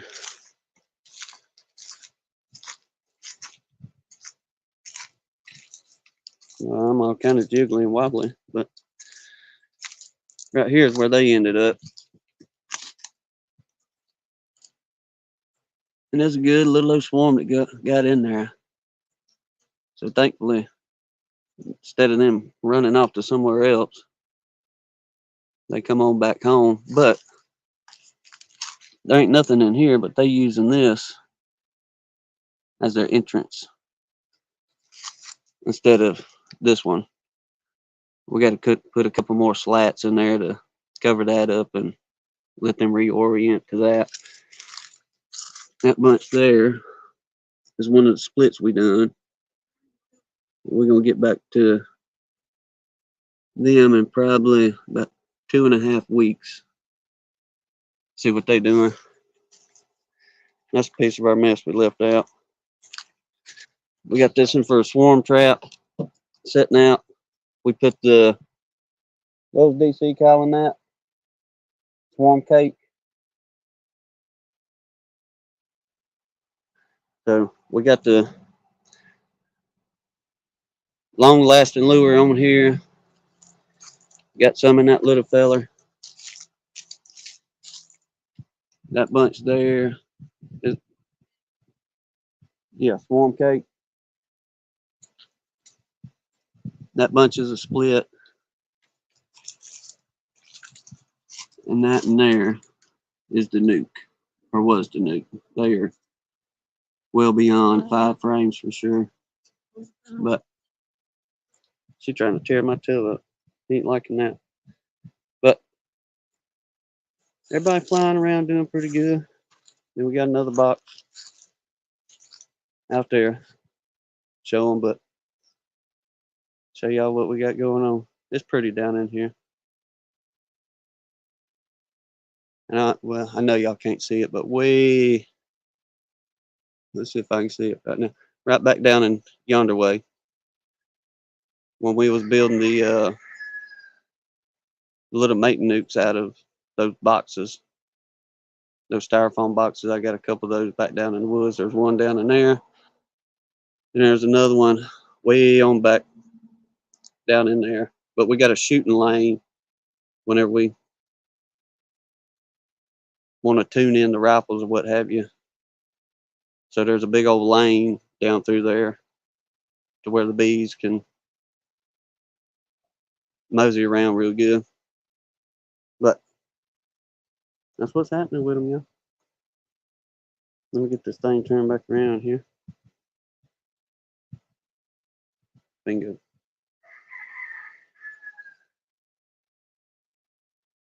Okay. Uh-oh, somebody knocking on the door. Didn't see you. My bad, Chris. It's all right. I understand. There we go. Come on. Come on in here. Pull up the Yeah, chair. I just got home myself. I was on the road this time, all typing and stuff, so I just jumped in and I was just gonna do the same thing you're doing. It just stopped raining here, so my yard is like saturated, and the girls are just now starting to peek their heads out of the hives. And I think the biggest thing about why I just wanted to explain a little bit about why I think I get a lot of swarms is because of let's see if I can turn this around on you. I can't turn it around, so I'm just going to show you.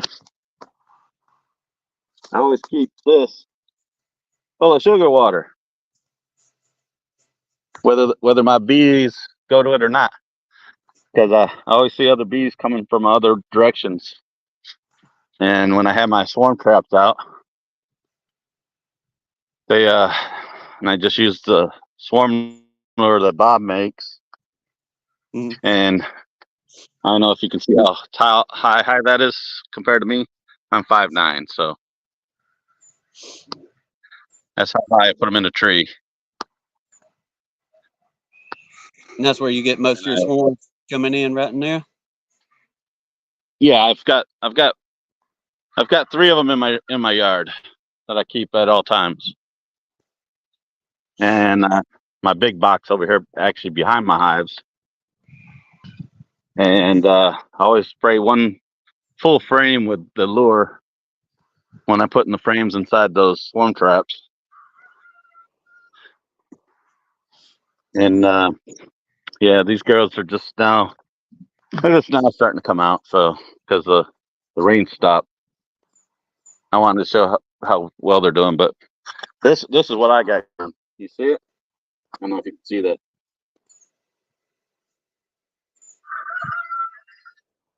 Was it See white?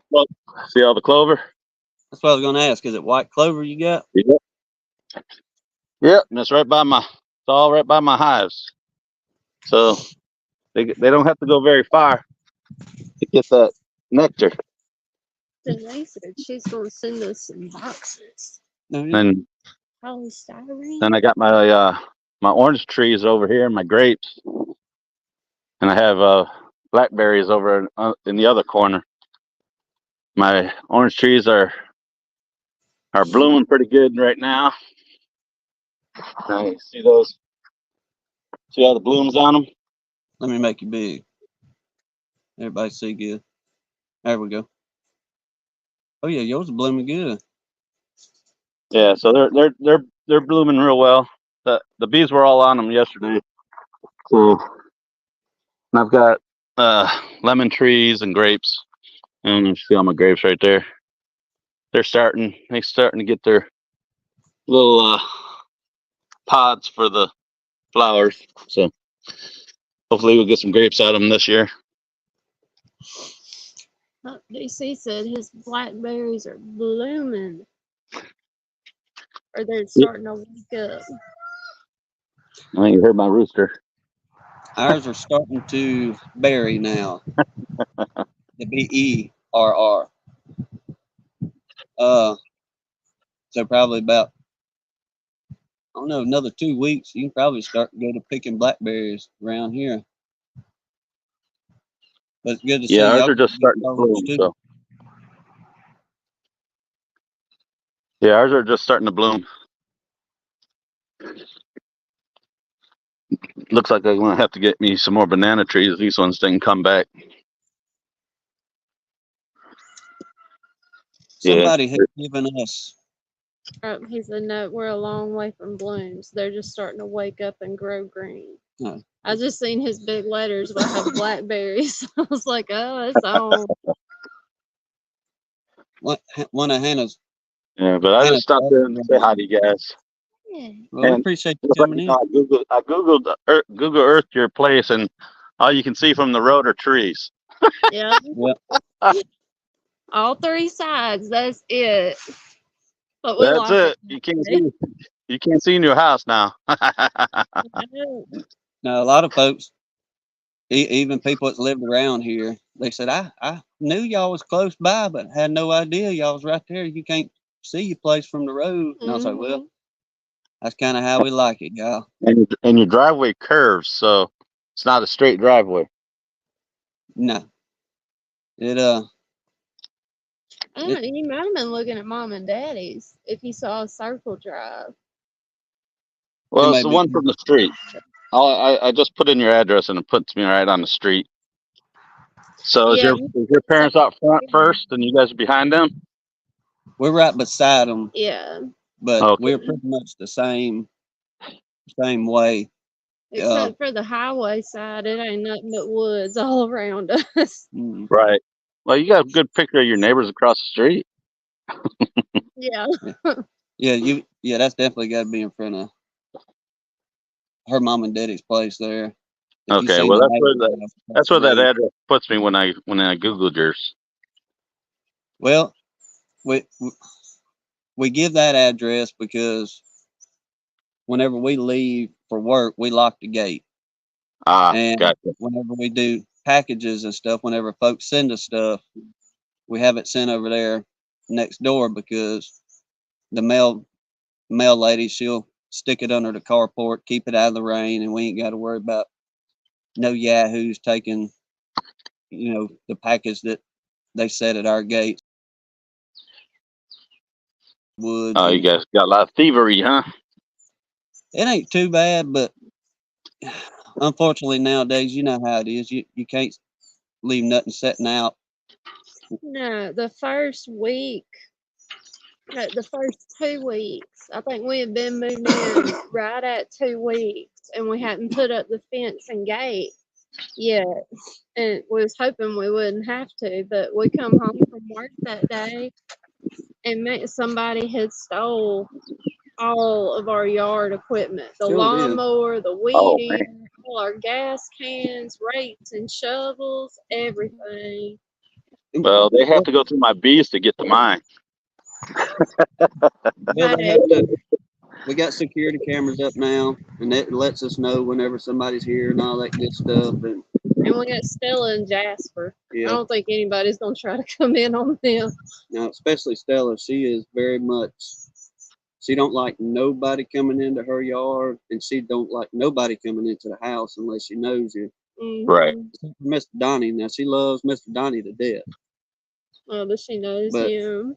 we have to be very, very careful with Stella. As far as you can ask Lee, he's been here. We had to leave Stella in the pen until she got Oh, did you? with Lee. Yeah. Right. Oh no, didn't they? She said I live in BFE, Wyoming, and the 3rd week we lived here, bullets come through the house. I'd have been flinging some of my own back, I do believe. Hey, I had to do that with some of the neighbors not too long ago. They was back there doing a bunch of quail hunting, and before we knew it, there was pepper in the house, and everything hitting the house and hitting the trucks, and I'm hollering at them and carrying on and trying to. We went through that whole story. Oh yeah. So the law wouldn't do nothing. So I went in there and grabbed our shotgun and started shooting back. And laws come rolling back up. Yeah, they stopped after that. But I run into the fella not too long after that, and he's like, I heard you hollering at me. And I was like, yeah, you shooting up our house and all this. It's like no doo-doo dumping. I was hollering at you with a shotgun. It went to that because they wasn't listening, just hollering at them to stop, stupid. So I hate it had to come to that, but the fella, he did apologize, and I took it, well, at least you apologized about it, but, let's not let it happen again kind of thing. And so far, we ain't had no more issue out of it, thank goodness. Cause Oh, DC talking about they thinking about picking up the property behind them. And if they do, he'll have 20 whole acres to play with. there you go. And do what he wants. Build a barn and have a few cows and such. I'd love to have cows, but Tim won't let me because I wouldn't let him butcher them if we raise cows. No, it would be a pet. There ain't no way I could take that thing to the sale or. No, not at all. Well, that's why you have somebody else do it for you. No, that'd be a fight. If I got attached to that thing, it'd be over with. We'd just have a really expensive pet to feed. And no meat in the freezer. Well, I even talked to her one time. Going back to my buddy Lance, he's got 80 acres down the road from us, and majority of it is open pasture. And Oh, is it? I was telling her, so look, I said, we can get a couple of cows, and I know Lance will let us put them out there. And I said, whenever they get up, then we can take them to the slaughter. And she said, you just better not even let me see that thing when you bring it home. I just couldn't do it. Sounds good. There's plenty of deer to feed on. That's my big boy. Oh, wow. Let's see. Well, he's pretty. That's a big old rooster. Looks like Big Pete. Oh, yeah. He's being aggressive right now. He forgets my foot across his head hurts quite a bit. I've booted him so many times to get his attention, Mm-hmm. and somehow he gets in this attitude like he's the boss. I'm like, you forget. Yeah, He no, forgets very fast. we had an old blue duckwing rooster, and that thing he was a big old rooster, and for a while he was gentle. Then all of a sudden he got to where he wanted to spur. Yeah, that's So what mine is. I had thought I had lined him up with my boot a couple times, and Attitude adjustment. but now one day I turned around and You that need it chuck was at sometimes. me, and Ooh, got he you, put huh? a hole in Tim's leg through his jeans. yes sir, he busted me good that day, and I said, I tell you what, I got something for you, Bubba.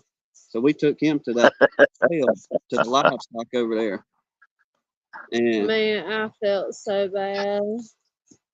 a couple old boys come Oh, up my, and they said, "What you gonna do with that chicken?" I said, You want to buy him? You can buy him." So I told him what we wanted for him, and he paid us some cash, and he said, "Boy, that thing's gonna eat good tonight." And Hannah looked at me and said, "You think that man's really gonna eat that chicken?" I said, "Yeah, you're gonna eat that chicken." yeah, why not, right? He was pure drooling over that thing. Like, man, at least save it for when you're away from me. Well, the good thing is, these chickens are all naturally fed, so they don't have any of that artificial crap in them. So my eggs taste better. That's what ours free range around here. We just best of luck to you and get after it. Well, I was letting them out of their cage for a while. Then my backyard almost became dirt. Yeah. It's just now coming back, the grass. I mean, Yeah, they tear up. They do worse than a goat. They can, for real. I can handle it till they get in flower beds. Then I get a little Well, impatient with them. they won't go to my flower beds. They're too close to the hives. Oh, there you go. That's one thing about them. They know not to go by the hives. I'll go by them. They'll stand quite a ways away. that's great. Ours are just the opposite. They think because we had such bad problems with beetles until we started switching over to that peppermint and eucalyptus mix. And whenever we were having them slime outs, we would just take the frames and sit down on the ground And right let there them by eat the it. Oh, them chickens was in hog heaven. and they got to thinking that every time we went down to the bees that it was feed time. And we're trying to be like, now we're trying to save the bees, y'all. But they were good disposals of those blasted beetle larvae, that's for sure. I'm looking in the nesting boxes right now. I've got 8 eggs in that one, 3 eggs in that one. I don't have to go in my coop to see them. I can just look in them. 1 on each side of those, and about 25 in the big box. Wow. It's time How to many? get some eggs. Got 19 in here. I've got a question for y'all. It's something that was brought up to us yesterday. And see if anybody else has ever heard of this, or I'm gonna say it's plausible, absolutely. But we went and looked at that that bee tree up at the school people called us on yesterday, and talking to the coach that met us, we got to yakking about tanging, and Oh, yeah. I forgot. we was telling him, we've had good luck with it, and so on and so forth. And he said, man, he said, there's an older couple that lives just outside of town, and year after year, they have swarms coming up to their house. He said, but they have just from every kind of variety and size of wind chime around there. And the old man seems to think That it's that the attracting. wind chimes Yeah. are drawing the swarms. As he said, when he has a swarm fly out, that they'll go straight down to a limb by those chimes. Well, it's almost like that. What do they say when you see a hive? You tap on a pane or something Mm-hmm. to draw them down. It's on here. Let's just see. I mean, is that? I mean, I can't see the chat, so Our screen just froze. Yeah, it froze on us. Let me see, well, Chris. I clicked on chat. I'll get this thing unfused on my end. Lee said he had 72 chickens and it got to be too much. Yeah, I have 13.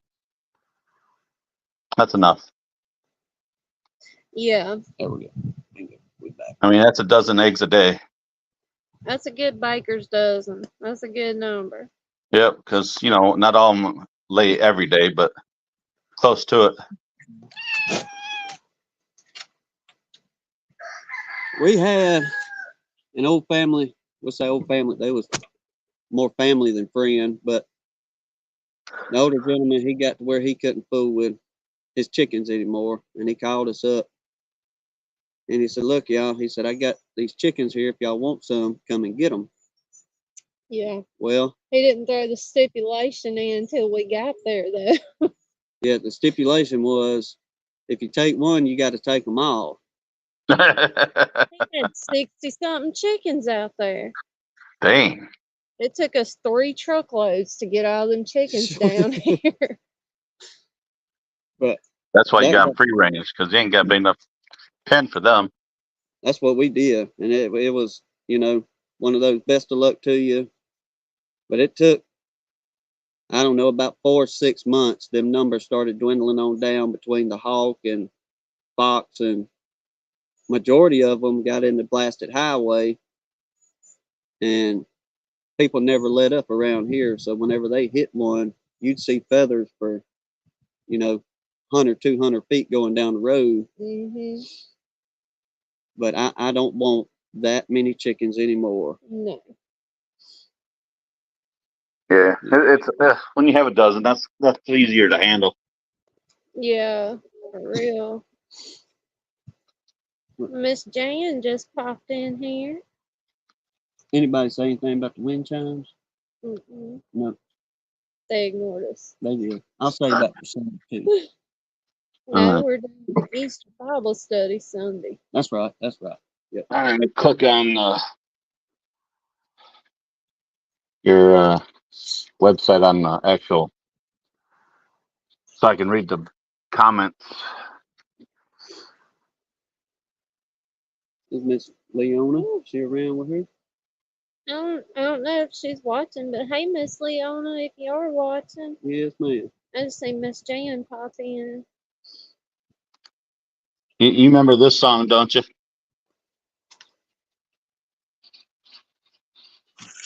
See if I can play it. Oh,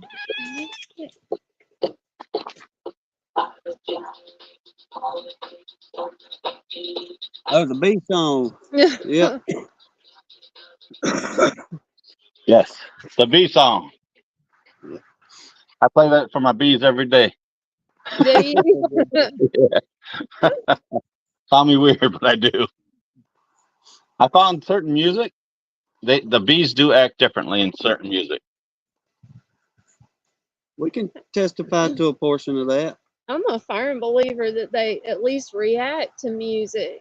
Because, like, before we started doing YouTube videos, I'm one of them that I've always got music going, whether it's playing loud on my phone or in my earbuds or whatever. But I couldn't do that anymore when we went to doing videos for YouTube, and it took a little while for I could tell a difference in their attitude.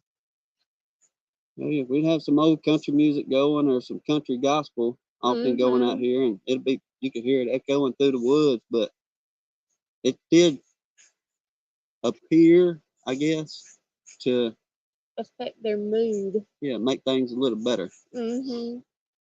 Yeah, if I play the 50s and 60s, they all mellow out. If I play anything like rap, forget it.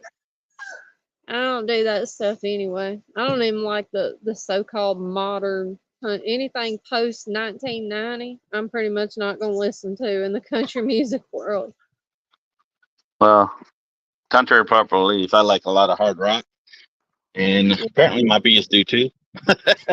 Yeah, it rubs off on them. And they know this yellow outfit. If I'm wearing my yellow outfit, I don't have no problems. Yeah. If I go out there with any other color besides white, they actually will bump me off. So they won't sting me; they'll bump me. Like, who are you? Well, I believe that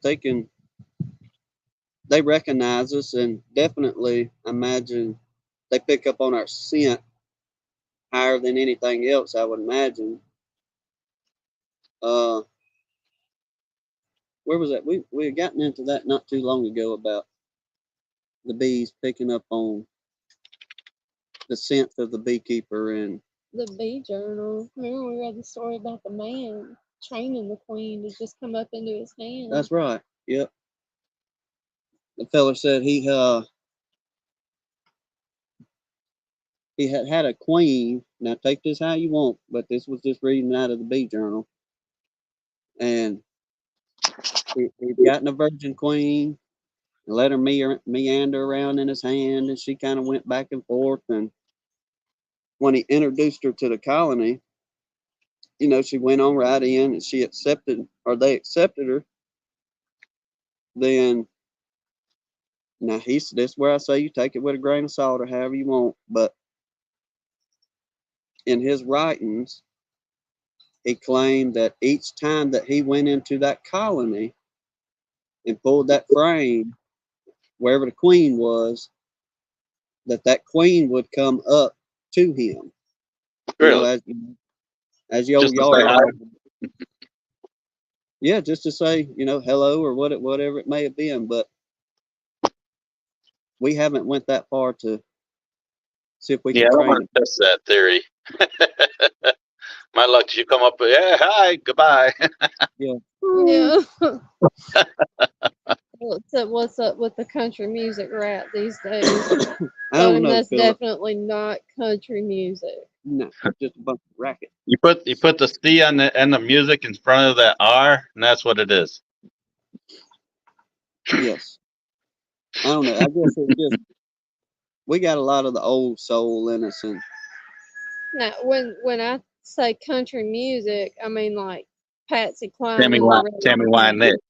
Yes. Yes, Barbara Mandrell, all them old ones. Erlen Husky, Tom T. Hall, Hank, more Hank Sr. Yeah. Yeah, we just like that old stuff. Keith Whitley. I like Keith Whitley too. Yeah, I usually just pop in between it's a thing I just got on YouTube. I type in 50s to the 80s, and it just plays constantly while I'm out there working my bees. So let's see. I got a free music downloader app, and I just download everything I like to my Google Drive, so I can just play it. I've got like 1,800 songs downloaded on my list. Oh, it's enough to run through the day, that's for sure. That's right. it. When country was actually country. Well, I tried before I got on. I actually pulled over to my mentor's office, his shop, and I was going to go live with him. And if any of these guys had questions, because he's in a co-op with 2 other beekeepers, so they have over 3,000 hives. And he's been working bees for 47 years. Mm-hmm. And unfortunately, he was leaving as I was pulling up. I'm like, dang it. Because I was going to go live and have you guys ask him questions Oh, that would have been fun. because he's a master beekeeper. He teaches courses at some of the colleges. Well, try to set you up a day with him and go live. It'll be interesting to. I know there's folks out there that like to ask him a few questions and stuff. I mean, he's one that's taught me a bunch, and like I said, I've only been beekeeping for 2 years, and I've got 14 hives and winterized 6 of them. So the last 8 I've received from. I bought 1 package, and the rest have been swarms. So, and that's been this year so far. Well, and too, like we was talking with old Lance, my buddy there. He was asking about as far as them bringing in some nectar and how long do you think it's going to be before they start drawing out more and so on and so forth. And I said, buddy, I said, we really hadn't even though we're ahead of everybody a little bit, we ain't even really got started into the season. I mean, granted, things are blooming. The blackberries is, doing their thing, and we got a bunch of wildflowers and stuff like that. But we most definitely hadn't even gotten close to a good flow yet. Mm-mm. Yeah, Now, everything's like 3 weeks early here. Now the whole chat's just talking about old country music. yeah. Y'all list off Ricky Van Shelton, though. Ooh, Ricky Van, yes sir. Now I'll crank that dude up for sure. I like old Ricky. Big time. Yeah, just something about the older music just mellows me out a lot more.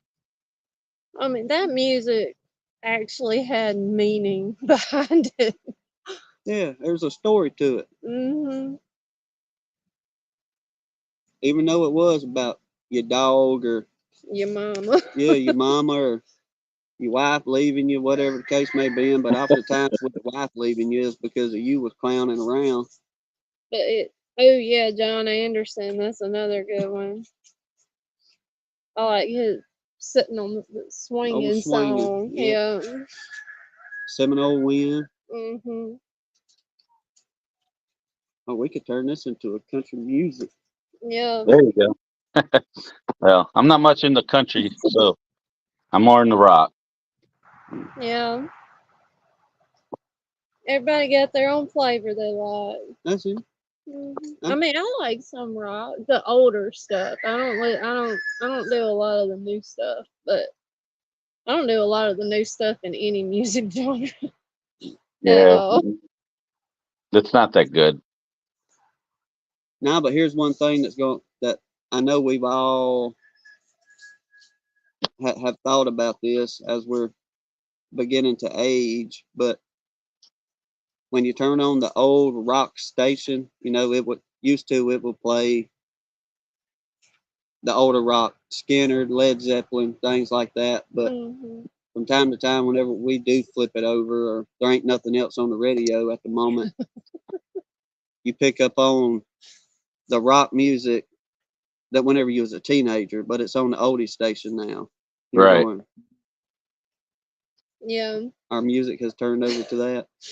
Lee threw Vince Gill out there. So my dad always called him the female vocalist of the year. He had some good music though. Yep. But about the only modern, I guess, country singers I care for at all is Jamie Johnson and Chris Stapleton. Yep, them dudes still keep it. I used to like Justin Moore, but even his newer music's gone over to that crazy side, and I just can't do all that. Yeah, I like Lee Greenwood. I like his music. Mm-hmm. John Denver. Oh, I love John Denver. I love Chris Ledoux, but you gotta like the cowboy music to get into him. Chris Ledoux was just that tough cowboy. You know what I'm saying? That Mm, you wasn't fitting to pull nothing over on that dude without getting your tail tore up kind of yeah. music. Don Williams. That's another one of my favorites. My daddy wooed my mama with Don Williams music.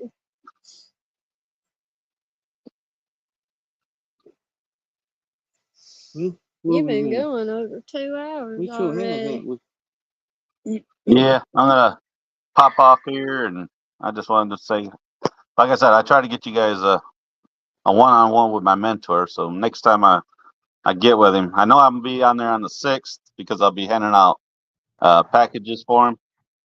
Oh, He always gives me a package for free, so that's nice. I know, right?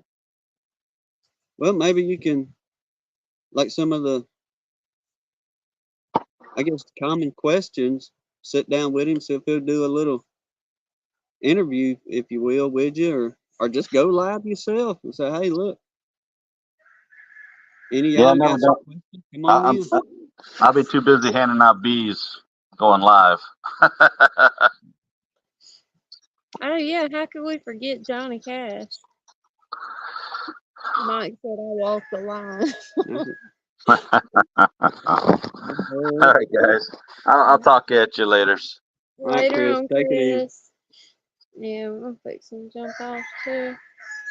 Yeah, ain't but too long. We'll wrap this up. We're going to finish enjoying this fine, fine day and to doing. Mm-hmm. I'm probably going to do nothing. She's got plans, but I got chores to do. probably just take it. I We've can't done even all read this. our beekeeping around here is pretty well done with what we could do for the moment. Mm-hmm. Got them loaded back down with the beetle juice. Haven't had any beetle issues so far. Keeping that peppermint No. extract on there. Thank you, Lord. Thank you, Earl and the Lord. Yes, sir. Yeah, everybody's jumping out. Got things to do. Well, we appreciate everybody coming in and chit chatting for a little bit. Yeah, I'm gonna spur of the moment live chat. Y'all don't forget Ricky's gonna be on tonight, Charlie tomorrow. Ed Saturday. and we'll have a Easter service on our end for the ones of you wanting to join. Pastor Larry is going to join us from Hallelujah Come say Bee hey. Farm. We're gonna have a little message coming from him, and absolutely look forward to that. And we'll definitely have some beekeeping chit chat as well. But we're gonna ask him to begin the chat and lead off, and just let him go wherever the Lord carries him at the moment. And hopefully, it's a blessing to everybody. But until then, y'all, we appreciate you watching. We do. And God bless you, and Lord willing, we'll see you this evening on Ricky. That's it. Y'all take care.